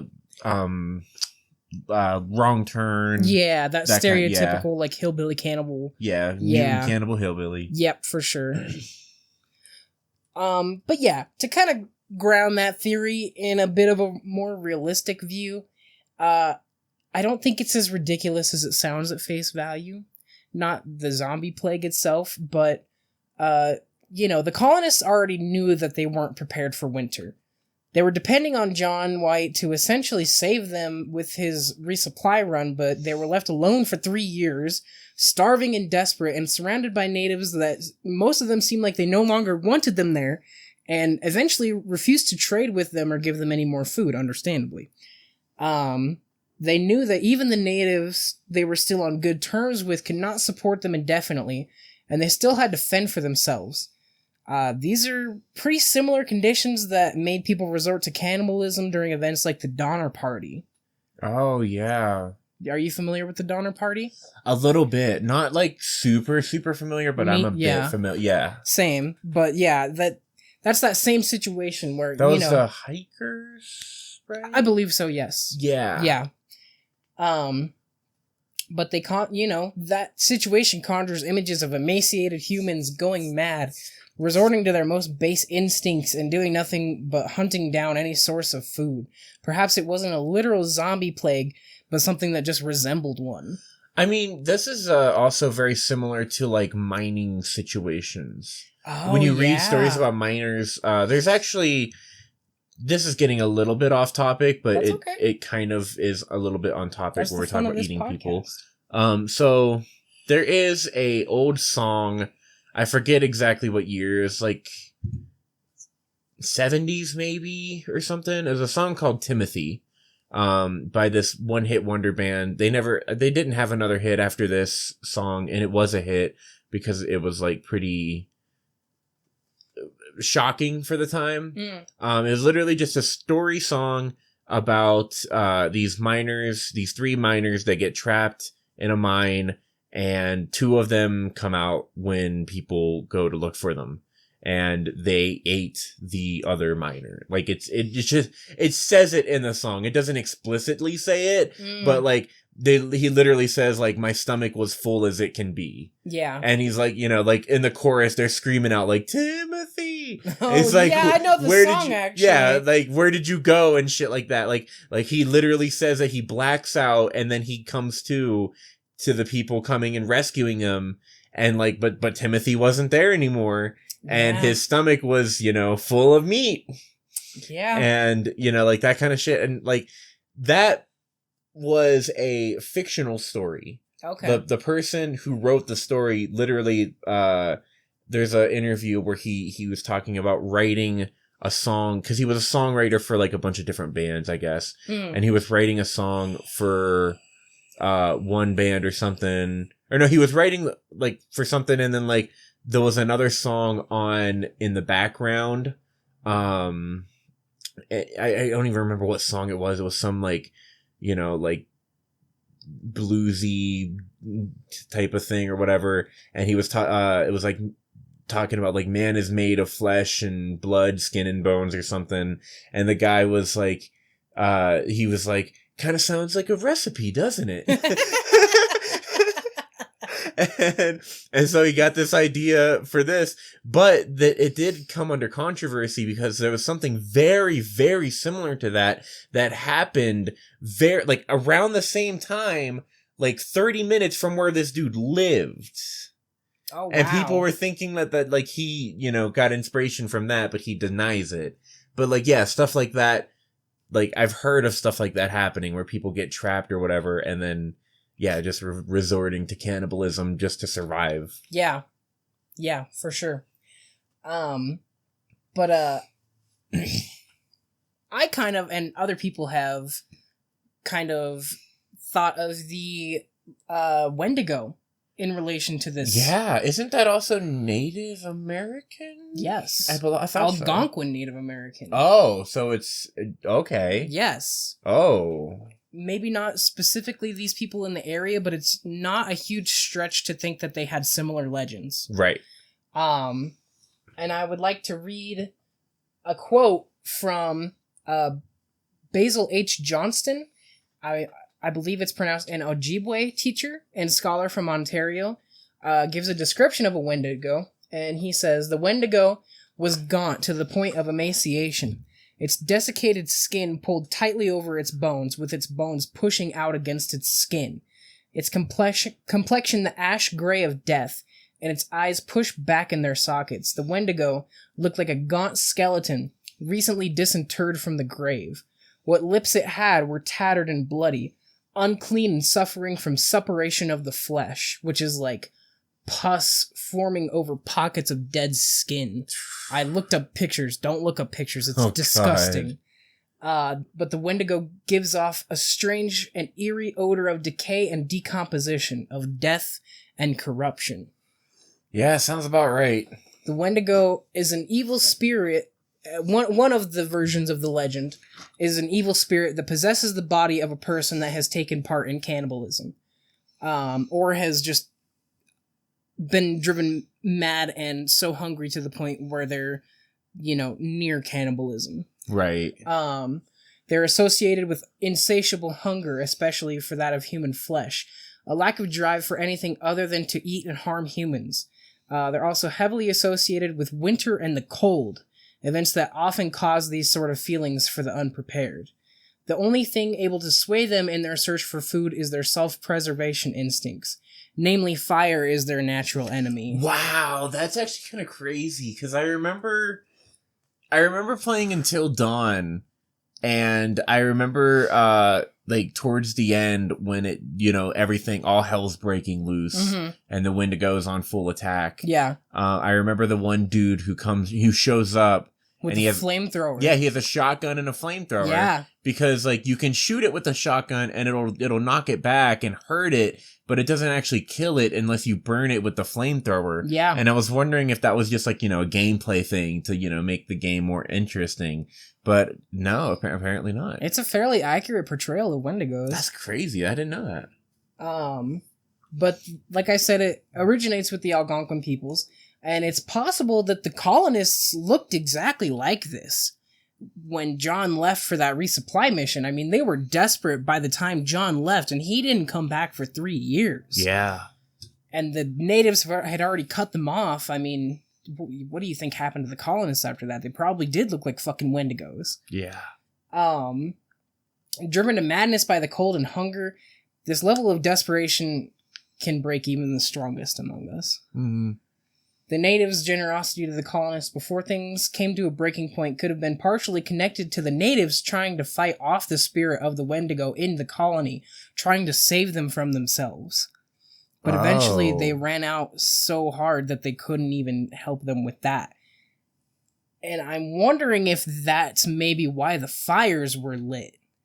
Because, when John came back on the resupply mission, there were 2 huge fires so big that they could see plumes of black smoke coming from the native the native tribe and the colony on Roanoke. Yeah. Not to, it wasn't to trade like John thought, but to keep the Wendigo colonists at bay. Yeah. And an English monk living with the Algonquin people, some years after this had happened, recorded the testimony of one of the natives saying that she had witnessed a Wendigo devouring her people. Multiple similar reports would be made in the Americas years later after these events. And just like our modern depiction of zombies, death was the only way to truly stop a Wendigo. Wow. That's... okay. So do you think... So are you saying, that the natives would have went back to the colonists and, tried, essentially killed the colonists because they became Wendigos? Or, Well, that's what I'm wondering. I'm wondering if it wasn't a combination of the Native Americans being pissed at the colonists and not wanting them there, and then cutting them off, the colonists becoming so desperate and, essentially resorting to cannibalism and going insane, and being a combination of them eating each other and the natives basically finishing them off. Wow. Yeah. Imagine that. Imagine you're a native, right? And you know that this colony is here, and maybe that a lot of the colony has left to get supplies because this colony is dying. Mm-hmm. And then, maybe one day you and, a couple of your buddies go on, a little scouting mission to figure out what's going on. And, you're creeping up and you, peek over the wall or shit. And, you just see, fucking... a group of people just eating someone. Yeah. And they're like you said, they would all look like the Wendigo. They would all look pale and skinny with like, you know, their ribs probably showing, jutting out a bit, and like, you know, they're probably like, they probably do look like fucking walking corpses. Yeah. They're probably also dehydrated. Like you said, there's not a lot of clean drinking water here. Right, yeah. And so like, even if, you know, even if they're like, there's also a good chance they're probably sick because of that. Yeah, true. So like, yeah, they probably do look like death. Yeah. They probably do look like zombies. And then, yeah, you poke your head up the wall and then, you know, you see like 3 of them munching on some dude that like, you know, just blood everywhere. Oh, God. Yeah. Yeah. The only issue with that is that on John's return trip, the only 2 skeletons that were found were those 15 men that were dropped off. That's what I was wondering, too. Like, where are the bodies? There were no bodies on the Roanoke Unless Colony. they were burned. I suppose that's a possibility. Well, that wouldn't... But get rid of the skeleton. Yeah, fire has to burn very hot to burn bone. A skeleton, yeah. Yeah. So, but yeah, when John returned to Roanoke, I mean, it doesn't seem like he had a ton of time to really investigate, to be fair. But I think I remember one of the sources saying he had like 3 months to look. So I guess he probably could have looked pretty well. But at the same time, like, you know, it was 3 years. Who knows if they were even still there after like a year. And also, like, I don't know, like, Native American burial, like, thing, you know, like, rituals and stuff. Well, especially for people that weren't Native. Yeah. Because, like, I know, you know, there are some people, like, some, what's the word I'm looking for? Tribes? Not tribes. Baba Booey. Baba Booey. Yeah. Some cultures. That's the word I'm looking for. Oh, there you go. There are some cultures that, you know, like, just do sea burials or whatever. And, like, you know, I don't know what Native Americans would do. And that also probably depends on tribe to tribe. But, like, I can imagine, you know, if they did do what you said and, like, you know, came back and, like, essentially finished the job after they, you know, were done eating each other, essentially. Yeah. Like, maybe they just threw all the fucking bodies in the ocean in hopes to, like, you know, stave off the curse of the Wendigo, maybe? I don't know. That, and there seemed to be probably a good amount of disease going around within the natives and the colonists, I would imagine. So I wonder if they didn't burn or bury, or both, the dead at that time to try and stop the spread of sickness too. Yeah. I mean, obviously all of this is speculation, but yeah, let's keep going. What else? What's going on here? Well, new evidence and John White's personal journals have uncovered some very interesting new findings and perspectives on what happened, including the possibility that White and his fellow colonists intentionally covered up what really happened to the Roanoke settlers. Okay. Think back to John's reticence to make the resupply mission back to England. It's possible the story of the lost colony was a cover-up, a convenient way to deny responsibility for what amounted to a colossal failure on John's and the colonists' part, especially considering the convenience of a mass disappearance like that. Like, why would no one go back? Especially John to find his family. Why wouldn't the Queen want to know what happened? She only stood to make a small portion of what the private enterprise set out to plunder from the Americas, but this was a huge deal, and she committed resources for the venture. So why wouldn't they go back and investigate? I mean, they eventually did, but most of the, like, return investigations happened after the next monarch had taken over, after Queen Elizabeth died. Wow. And they kept making efforts to colonize after this, too. Jamestown, the first successful colony, happened, I think, about 10 years after this, maybe even less. Oh, wow, that's right. So why wouldn't they want to know what went wrong to try and ensure future attempts didn't end in disaster again? Yeah. A lot of these new discoveries and a new scenario, like a new perspective on the story, is posed in the book The Lost Colony in Hatteras Island, in which the author posits a scenario where the colonists integrated into the local native population. Oh. As in, like, you know, the tree said Croatoan, so they're thinking, well, they must have just integrated with the Croatoan natives. Mm-hmm. Unfortunately, I didn't get the chance to read the book for this episode. I would love to. Maybe if I do get the chance to, in the future, I'll revisit this topic. Maybe just like in a footnote in a different episode to kind of just update on what I saw. Yeah. Because I think that'd be cool. But it's likely that Raleigh, White, and the Queen had probably already guessed that that's what the colonists that survived had done. Mm-hmm. In fact, John White instructed the colonists to carve their destination into the tree. He told them that if they fell on desperate times to do exactly that, to try and integrate themselves into the Croatoan population. So, why this story of a mysterious disappearance? Why would White abandon his own family on an island hundreds of miles away? Yeah, that's... Because, I mean, especially with, like, the amount of storms that have fucked up with them. Yeah, that's so crazy. It sounds like, I mean, I suppose it's possible, but it also sounds like kind of a little bit of a cop-out. Especially, like, 7 of our chiefest navigators, including my friend, died, just happened to drown because it was stormy. Yeah. And, like, there's, like, 3 or 4 different instances of, oh, our boats got swept off the current, or off the shore into the sea, and we couldn't go investigate, and, like, you know, my hands were tied, which there's nothing we could have done. That's true. It sounds like a lot of, like, you know, cop-outs to not have to explain what really happened. There's a part of me, too, now that wonders, like, you know, there was that story where he had the boats that weren't fit for combat, and then, you know, he got raided and, you know, got embarrassed.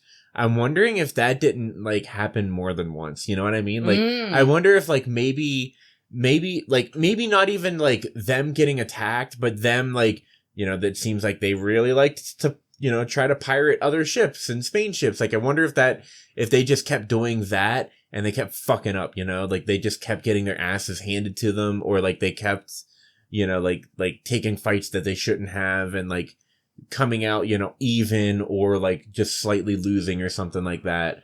And then that becomes like, you know, oh, well, that was a crazy storm that happened. Like, wow, guys, like, holy crap, that was one heck of a storm. We lost Bob. I'm fucking... we lost Bob, not Bob! Look, looks like it got hit with a blunderbuss, but that was definitely some lightning. But what was that? Lightning.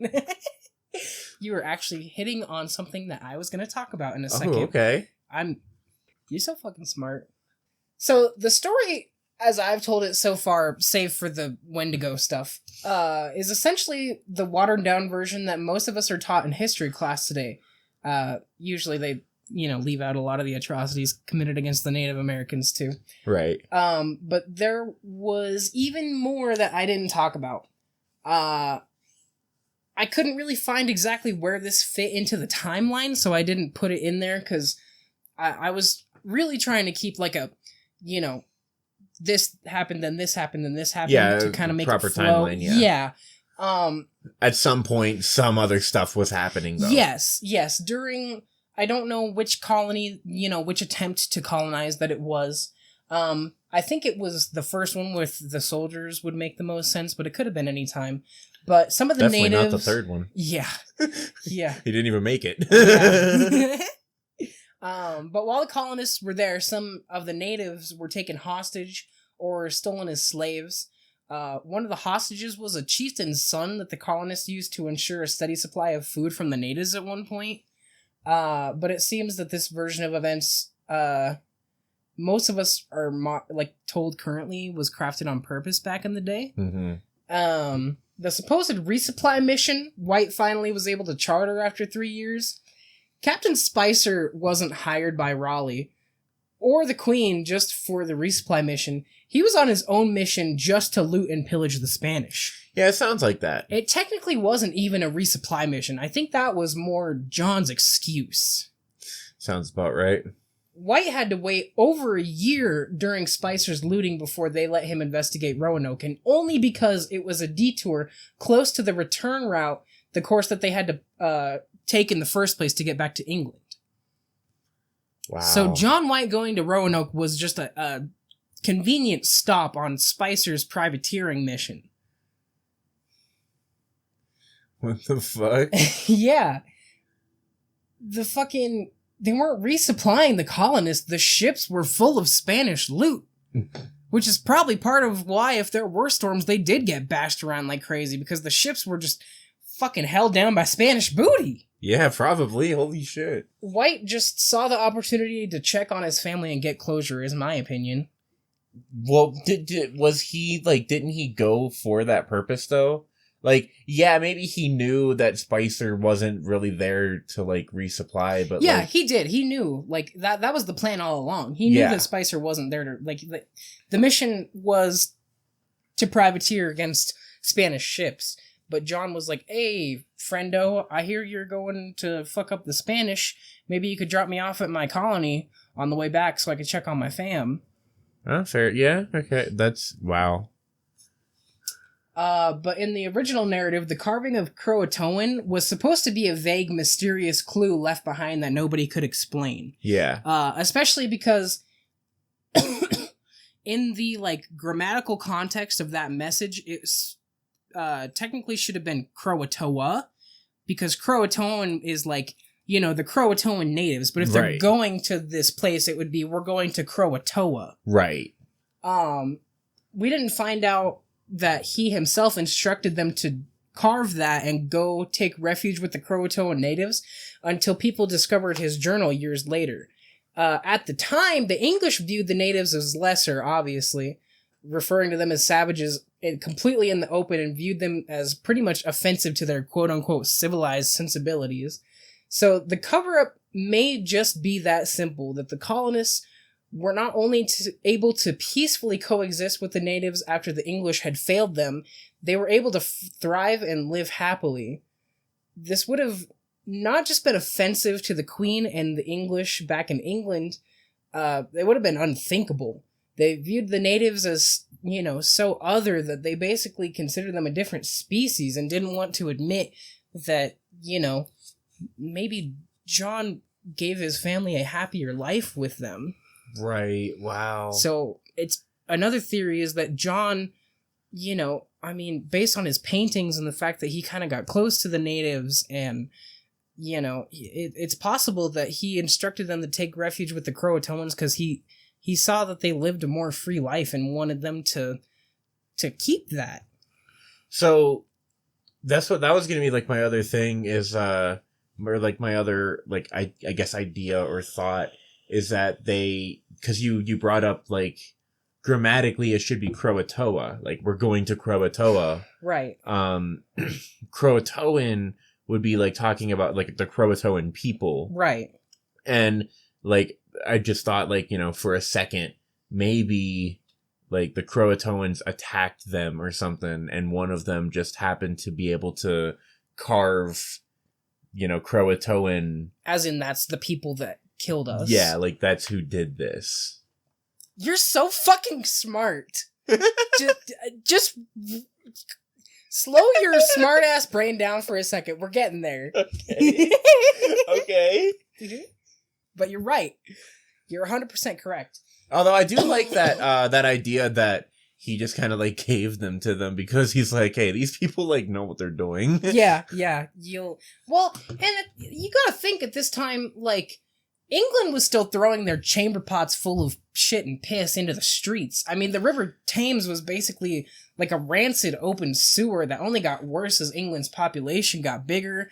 They were having, like, people were starving in the streets. I mean, the homeless issue, and just, like, there was a lot going wrong in England at the time. I mean, I don't know if this was around the time of the Industrial Revolution, but they were having a lot of the same issues that, you know, big cities have nowadays. Right. Besides, you know, the sewer issue. Yeah.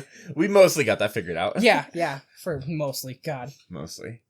Our sewer system at the moment in our apartment is really not good. Yeah. We're getting our floors busted up again. For the third time since living in this apartment, just because they have to fix the hot water, which is underneath our floors. Yep. Our floors are constantly hot as shit because the hot water pipes flow right underneath our apartment.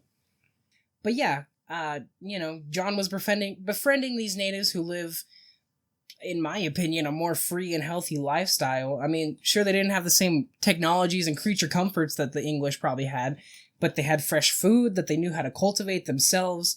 They had less people to feed and were more generous with what they had with each other and looked out for each other, and even the colonists who were complete strangers to them. Mm-hmm. It's possible that White's plan was to have his family join the Croatoans to begin with, giving them a better life than what he could offer in England, but obviously the Queen and the English would lambaste him for that decision, hence a possible explanation as to why he kind of made up this story of the lost colony. Right. In fact, very interesting point. The English colonists encountered natives years later that give some credence to this theory, that at least some of the colonists took refuge with the natives. They found that they had gray and blue eyes, lighter skin, could speak Latin, and mentioned Sir Walter Raleigh by name. Whoa. Which, as a reminder, Raleigh didn't set foot in the Americas until years later, and even when he did, it was very briefly. Yeah. They would have probably had to have heard about him from the other colonists. Okay. Do you know what the normal color is for the Native American eyes? I believe, like, brown, black eyes. Probably, yeah. Most common colors. Don't quote me on that, but I feel like this is probably, the simplest, cleanest, and maybe most realistic answer. The only issue that I see with that is that the colony had, like, around 120 people, most of them men. That would have been a lot of new mouths to feed for the natives. Add to that the fact that tensions were constantly rising and falling between them and the colonists, attacked them and then apologized over and over again. I feel like maybe a good number of people were able to take refuge with the Second and Croatoan tribes, but I don't think they could have all just cleanly joined one tribe on a whim. There are also some theories that the colonists kind of became like metal, stone, and woodworkers, kind of like indentured servants to the natives because they, had skill sets that the natives weren't as familiar with. That makes sense. That actually would make the most sense, too. Yeah, sharing their skill sets to kind of, in exchange for shelter and food. And I could see this happening like an over time thing. Mm-hmm. Where, maybe, like one group of people goes to one tribe and some men, some women, some children, whatever, just like a group of people, maybe some families, a couple families or whatever. And maybe the guys are good hunters or good woodworkers or something. And the women can sew or can do this or whatever. Right. And then get into a tribe and then another group does the same thing to a different tribe or whatever. I could see something like that happening. And maybe even White personally telling his family to go to this tribe. Maybe he, you said, he was making all those paintings and stuff of them. It does seem like maybe he was friends with people from that tribe and he could instruct his family hey, go to this tribe, mention my name, and they'll, they should accept you kind of thing. Yeah, for sure. I could totally see that. Ooh. Okay. Oh, this is so cool. Okay. So, in 1937, quite a few years later. Yeah. In the area, the general area that all this took place in, something called the Dare Stone was found. Okay. And I just kind of want to read the quote of it.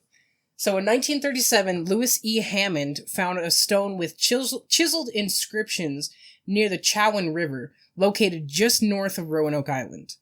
This inscription reads, Ananias Dare in Virginia went hence to heaven, meaning they died, in 1591. Any Englishman show this rock to John White, governor of Virginia. And this is a message from Virginia, I think. No. From his daughter? Yes, this is from his daughter, Eleanor, to John White. This is her message. This is Eleanor's message to John White. Father, soon after you go for England, we came here. Only misery and war for 2 years. Above half dead these 2 years, more from sickness, being 24. A savage with a message of a ship came to us. Within a small space of time, they became frightened of revenge and ran all away. We believe it was not you. Soon after, the savages said spirits were angry. Suddenly, they murdered all, save 7. My child and Ananias too were slain, with much misery. Buried all near 4 miles, east of this river upon a small hill. Names were written all there on a rock. Put this there also. If the savage shows this to you, we promised you would give them great plenty presents. Signed EWD, which is probably Eleanor White Dare. What? Yeah. I'm trying to, kind of decode this. Yeah. Yeah, this is already a kind of confusing message that had to be translated from Old English. The Old English is even crazier looking than this.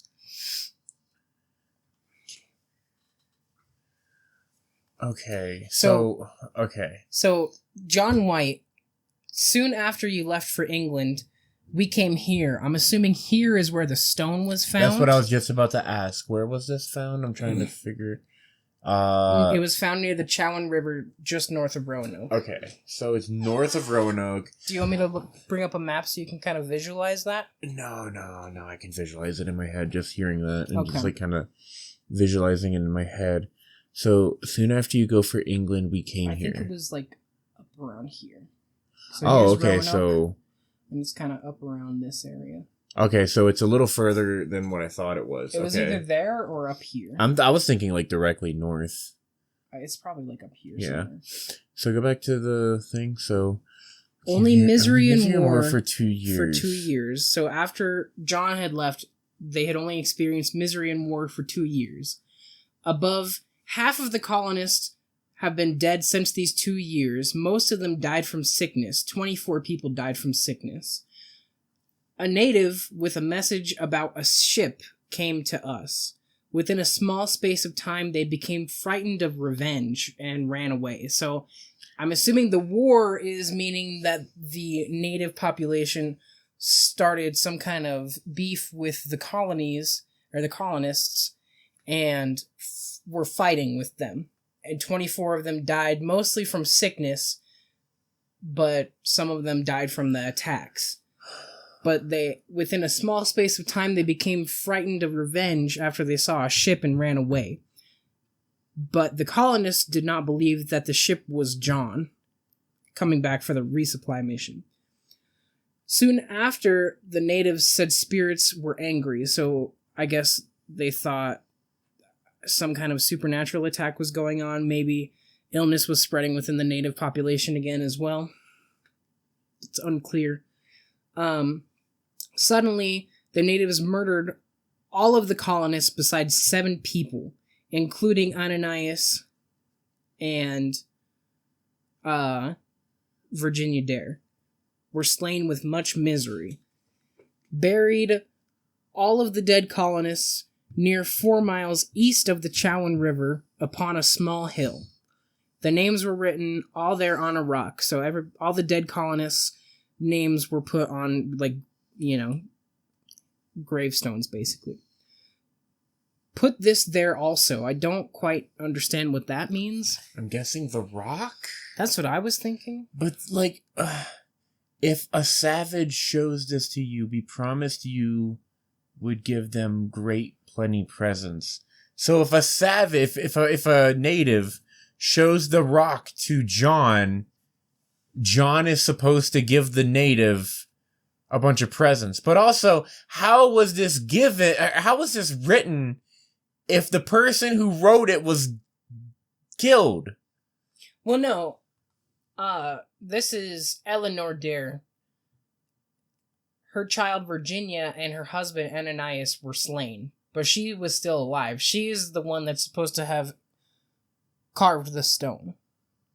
Oh, okay. The daughter. Okay, so how old is the daughter at this point? This was in 1591.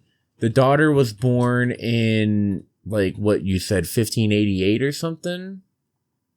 1568. Oh, 68. In 1587... she died. somewhere around the age of 19, I guess. Okay. And this is the Dare Stone. Oh, it does have a cross on it. Mm-hmm. It's an artistic representation, of course, but it looks it. Yeah. But yeah, this is the original. This is what it was originally written. This is the translation. Soon after Yav go for England, we came hither only Missouri and war. Wow, that's so okay, wow. I know the English language looked so different. It's almost unreadable. That's so... And they're using V's as U's. Yeah. That's so... Like, that's such a weird, like, message. Has anyone fully been able to, like, decode what all of this means? Let me read through the wiki real quick. The inscription was interpreted as a message from Eleanor White Dare, providing an update on the state of the lost colonists to her father, John White. A group of Emory professors, including Haywood Pierce Jr., traveled with Hammond to the site where he claimed to have discovered the stone. They could not determine the precise location of the find, but the trip convinced the professors that Hammond was a reliable source. Emory announced the find on November 14th, 1937. Pierce published his findings in the May 1938 issue of the Journal of Southern History. The authenticity of the stone, he wrote, can never be finally established without further corroborative evidence. Nevertheless, he argued that the content of the stone was consistent with Strachey's account of 7 survivors of a supernaturally motivated massacre who escaped up the Chowan River. He also explained that the spelling conformed to expectation of Elizabethan orthography, and that the necessary tools for such an inscription were likely to have been in the possession of the colonists. Wow.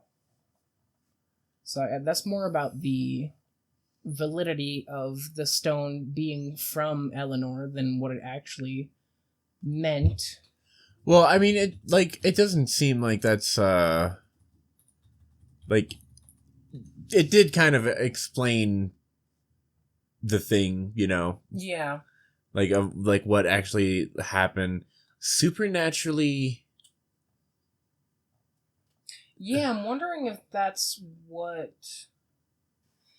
I'm assuming that that's the part where she talks about they became frightened of revenge and ran all away. We believe it was not you. Soon after, the savages said spirits were angry. Suddenly, they murdered all save 7. I don't know what prompted this, view of some kind of supernatural attack. I wonder if it was, the Wendigos, like we were talking about. Could be. The idea of the Wendigo. Could be, yeah. Wow. Yeah, very interesting find, though. I think it was, something like 30 or 40 more stones were found after this. What? But pretty much all of them are considered to, the first stone is the only one that they can't definitively rule as a hoax. Uh-huh. But all the other ones they're thinking are probably hoaxes because the discovery of the first stone really skyrocketed interest in the case, and they're thinking that most people just kind of wanted to get in on the action. So I mostly focused on looking at this one in particular. Gotcha. Because, if I had looked into any more, this podcast episode is already at 2 hours and 11 minutes. Yeah. Unedited. So, maybe a topic for a future update. Yeah. But, yeah, interesting shit. But Eleanor's mentioning of what sounds like a mass grave, where she talks about how all the colonists that died were buried and marked in one place, also sparked a huge renewed interest in the lost colony. And that's part of why they think a lot of this other stones are forgeries. Especially because a lot of them aren't consistent with the form of English they would have used back then. Right. But if this first stone especially tells the truth, maybe the natives didn't have as many people to try and integrate as we thought. Yeah. So maybe, it says... So, okay, so here's now another just kind of theory of what happens. Uh-huh. So White leaves to go get resupplied and stuff. Allegedly. And then, the colonists are left to fend for themselves. You said what, like 100, 150, something like that? Mm-hmm. Or like somewhere around there? Yeah. And obviously shit's not going well for them. Yeah. And they're either trying to figure out how to get the natives to help them out more, or trying to figure shit out on their own. And the Croatoan, the Croatoan tribes are like kind of friends with them because White seem to have become friends with them. Yeah. So, but the other tribes definitely don't like them, especially the ones that they have massacred. Yeah, now. Especially Aquagaskok. Aquagaskok. I've said it so naturally this whole time, but now I'm like Aquagaskok. Yeah, those people definitely don't like them. Oh yeah, after 2 massacres, I'm sure they fucking hate them. So now, one, they see these colonists now as weak and vulnerable, and they want some revenge, maybe. And 2, they're also now seeing these colonists getting desperate, maybe even witnessing people like eating others. Yeah. I mean, you said like one of the natives said that they saw that happen, right? Like, or one of the colonists said that they saw it happening or something. And a Christian monk that was living among native people years later recorded Wendigo. An eyewitness account from a native girl. Yeah. That she had seen that, yeah. Yeah, and this was in Roanoke? Or around the area? Or I believe it was in the area. Yeah, so like, they see that happening. They want revenge. Mm-hmm. Now they're thinking, fuck, the Wendigo's here. Yeah. Or, however that works. Yeah, the natives were low on supplies and probably still pushing the natives to try and help them out. You mean the colonists? Yeah.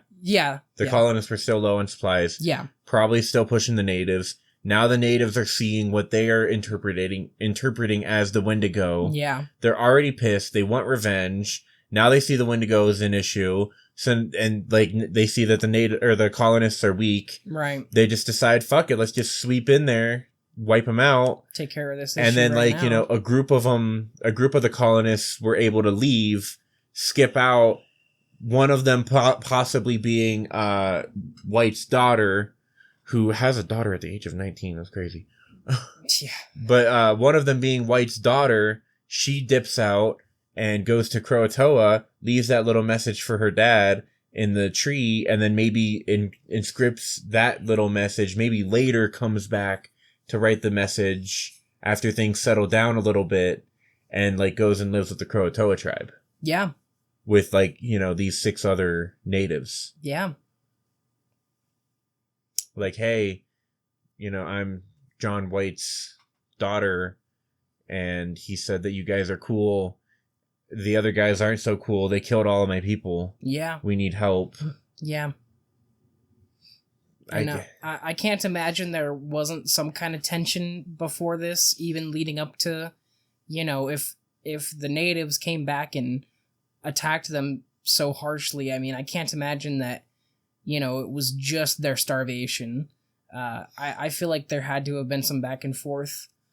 And then, they start kind of succumbing to cannibalism and just reaching that absolute desperate breaking point. Yeah. And like,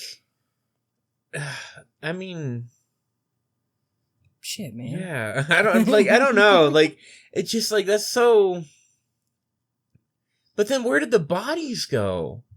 That's what I'm wondering. So like, who buried the bodies? I think that's a good segue to the next section. Okay. So we remember John White was a cartographer making maps. Yeah. Constantly. Yeah, he does that. Throughout his journey. Yeah. He that's the thing he do. Yeah, he does that. White was obviously hiding something. Mm-hmm. More evidence of this was found when historians were studying the maps that he made. Back then, it was common practice to place patches over parts that had mistakes on them so as to fix them, accuracy being important. I mean, these people needed these maps to navigate this new area to them. Yeah. But one of these patches hid the coolest fucking secret. This is like some fucking, what's that movie with, Mr. Crazy Actor Man? Nicolas Cage? Yeah, that movie. National Treasure. This is some National Treasure shit. Okay. Underneath a patch that was placed on the corner of a fork in Chesapeake Bay. I have a picture up to show you somewhere. Right here. This patch right here. So this is Roanoke, right? Mm-hmm. This is the patch that they're talking about.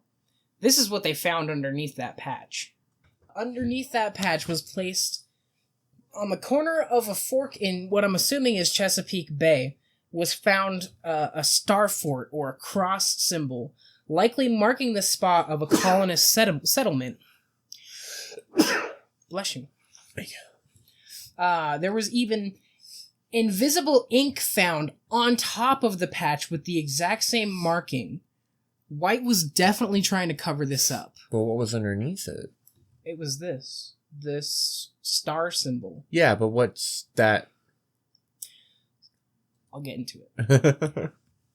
It's possible that there's many theories on this, because White never recorded what this was supposed to be. It obviously wasn't supposed to be seen by most people, because on top of that patch was invisible fucking ink. I didn't even know they had that at that time. Me neither. But how fucking cool is that? It's possible that this was the actual site of the settlement the colonists used. Like I was talking about earlier, Roanoke Island was right next to the shoreline. It would have been so easy for Spanish ships to spot the colony, especially if the natives and the colonists are lighting these giant fires to signify to each other that they're, wanting to trade. Yeah. And there were murmurs among the Spanish that there were English settlers there. Yeah.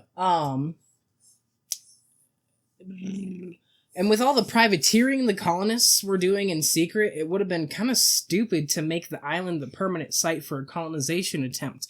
Obviously, when Simon dropped them off and just left them on Roanoke Island, they didn't have much of a choice. But it could have been a great place to spy on Spanish ships. It's true. And make the little, the place where the fort was on the map, their main settlement.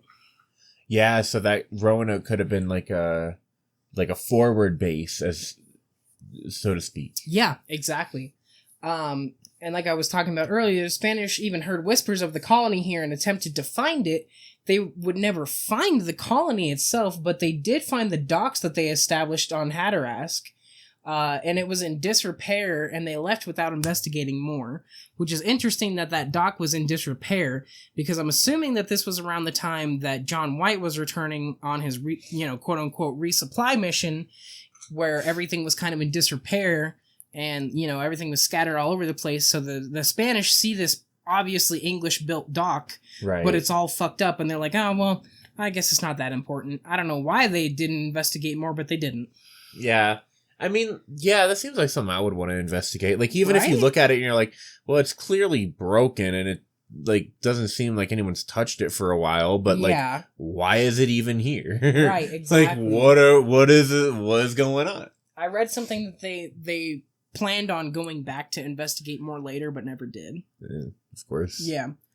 But it's also possible that this was the location the colonists intended to move to after settling on Roanoke that first time. They never, like I said, they never planned on being dropped off at Roanoke again. And in fact, this site is much closer to the later permanently established colony of Jamestown, a better location to settle too. Right. And years after the events that transpired at Roanoke, the new monarch of England would imprison Walter Raleigh for treason, essentially. Wow. He made multiple attempts to search for the colonists, but used every single one for personal enterprise. Of course.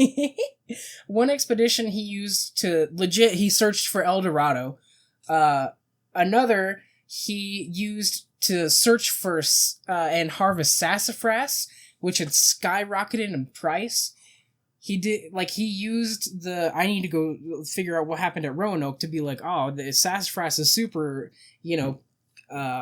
profitable right now, so I'm just going to use that as an excuse to go make some of my own money on the side.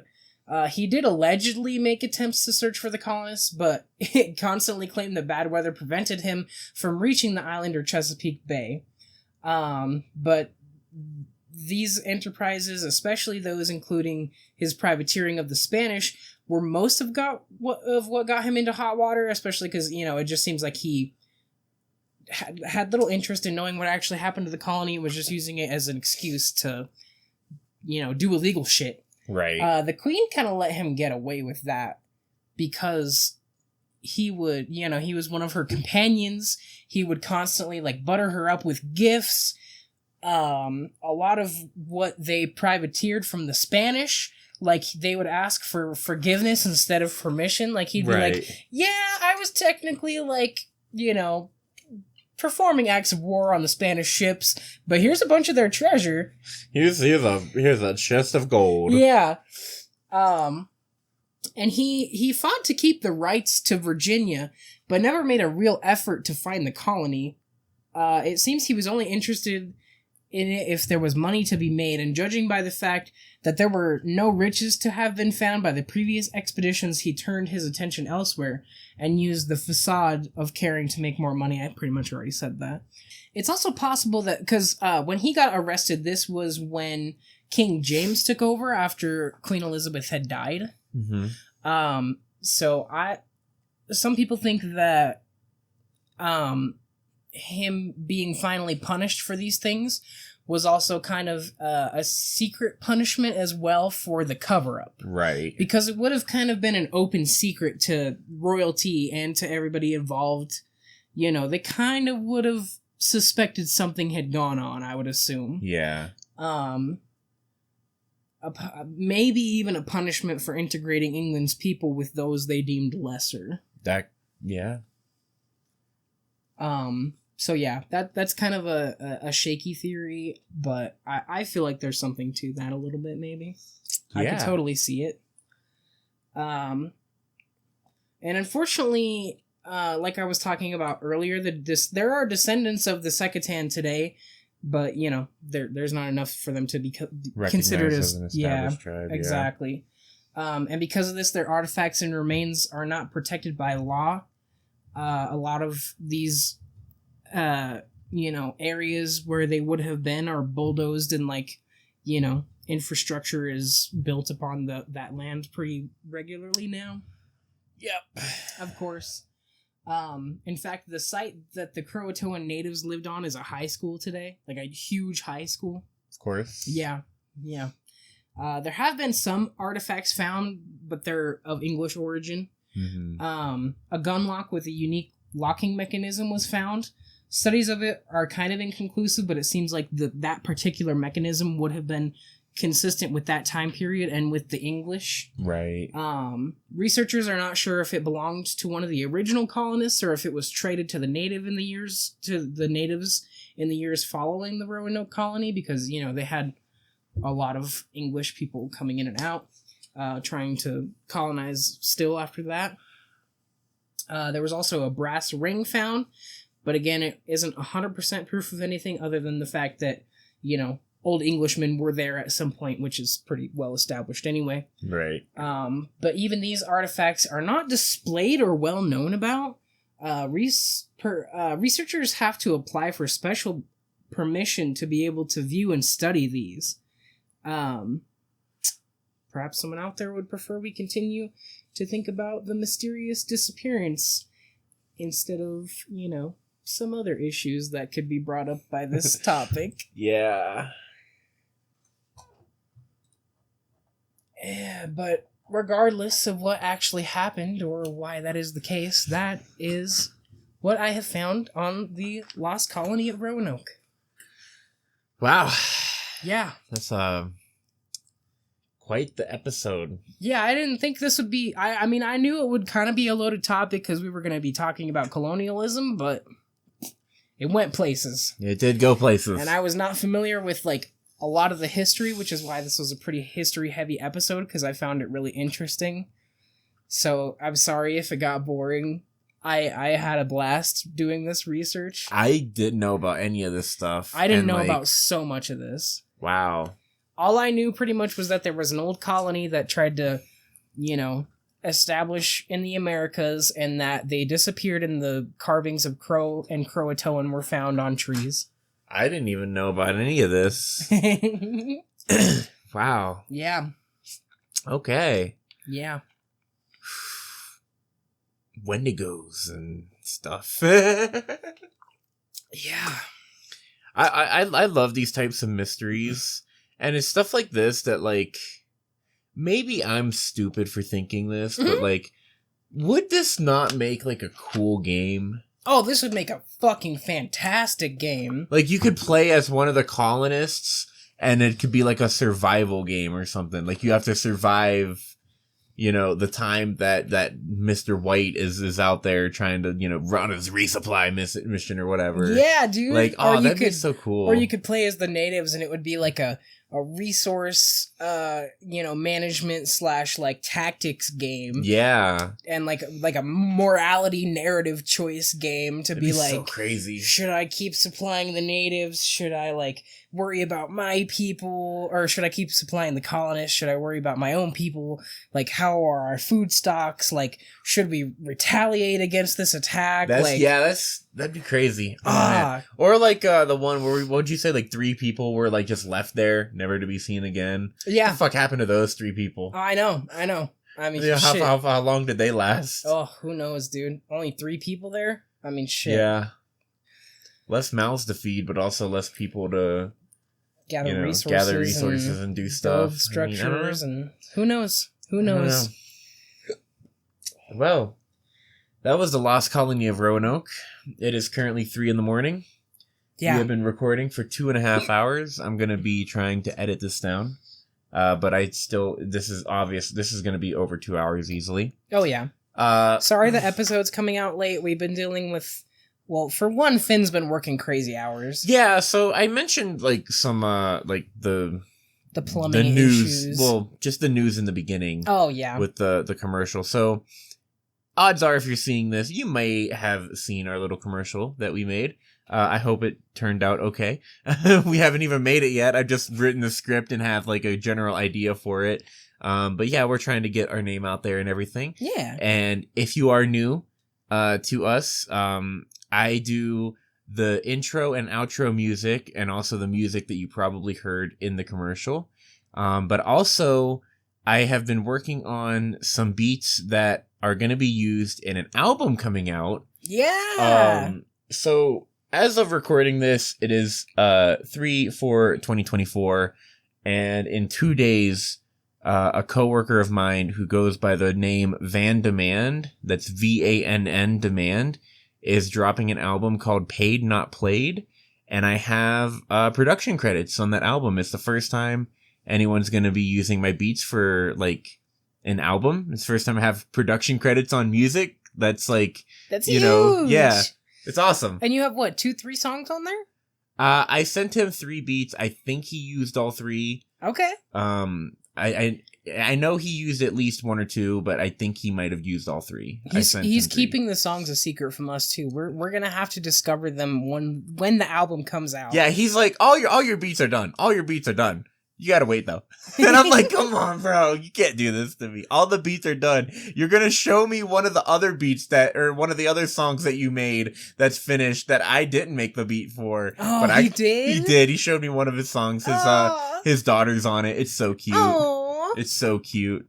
But yeah, I've been doing that, working on this, commercial idea, and then also, trying to, get ready for my own episode and get ready for bringing out my ASMRs, which are going to be hopefully coming soon now that all this other crazy stuff is gone, and like my work schedule seems to be kind of maybe steadying out a little bit. So hopefully some things will be going a lot smoother. Yeah, definitely. But yeah, if you're new to us, I have a YouTube channel. where I'm going to be uploading horror themed like ASMR role plays. And then I also do music and stuff. And yeah. Yeah. And I'm going to be figuring out stuff to do because I want to do stuff, but I don't know what to do, and I'm crippled by indecision. Yeah. And Kirrianna is the one that drew the art for this. Yeah, I do the art stuff. Yeah. My reference sheet, which is all going to be in the Twitter and everything, is all her. Like, a lot of the art that you're going to be seeing coming from me and this podcast in general a lot of it is her. Yeah, I drew Finn's bubble butt. Yeah. she drew all that. So yeah, socials, we're going to have socials in the description as well as all the sources and stuff. I hope you guys enjoyed the episode, and I hope that, there's a lot of new people. And if you are new, please comment and let us know, like, what kind of topics you want us to talk about. Yeah. Because there are so many fun things to talk about. I'm kind of a little undecided on what my next episode will be. So I'm going to just give multiple choice and see which one happens. Ooh, that's a good idea. So I have a few options. I forget the exact name of the incident, but there's a UFO incident I want to talk about where a bunch of kids saw a UFO and all of them like drew the UFO and they were all very similar. I forget the name of that actual incident, but I want to talk about that. That's a good one. Yeah. A more fun episode that's less heady and disturbing. I kind of want to talk about marble hornets. Oh, really? Yeah. They do kind of like they did the Slender Man like ARG type thing. Yes, ARG stuff. Yes. Yeah. I kind of want to talk about them and maybe Slender Man in general, just because he's a very interesting like character in terms of horror. Yeah, that'd be a fun episode. And yeah, I think it would be fun and a little less heavy. Yeah, heavy after something like this. Yeah, there's a couple of heavy parts of it, but yeah. There's a little bit. Slender Man though? Oh yeah, there is that one one thing, yeah. But I'll be mostly talking about more. I'm sure I'll have to talk about that whatever. I mean, you don't have to. It's our episode. But then the other one is maybe the Jersey Devil. Ooh, okay, yeah. Yeah, I love cryptids. Go back to some cryptids. I love cryptids. I love creatures and monsters. Me too. So look forward to all of that stuff and more, hopefully, in the future. Yeah, socials in the description. Socials in the description. We upload every 2 weeks. I try to make it as close to Thursday as possible, but life is really busy. Yeah, especially with our plumbing going to shit lately, and we've been kind of me working like 45 hours a week plus. Yeah. Yeah. It's been crazy, guys. I'm sorry. No problem. Yeah. Thank you. Thank you. See you guys later. Do you have anything to say? You usually do. Thank you for watching. Like, comment, and subscribe. And I love you.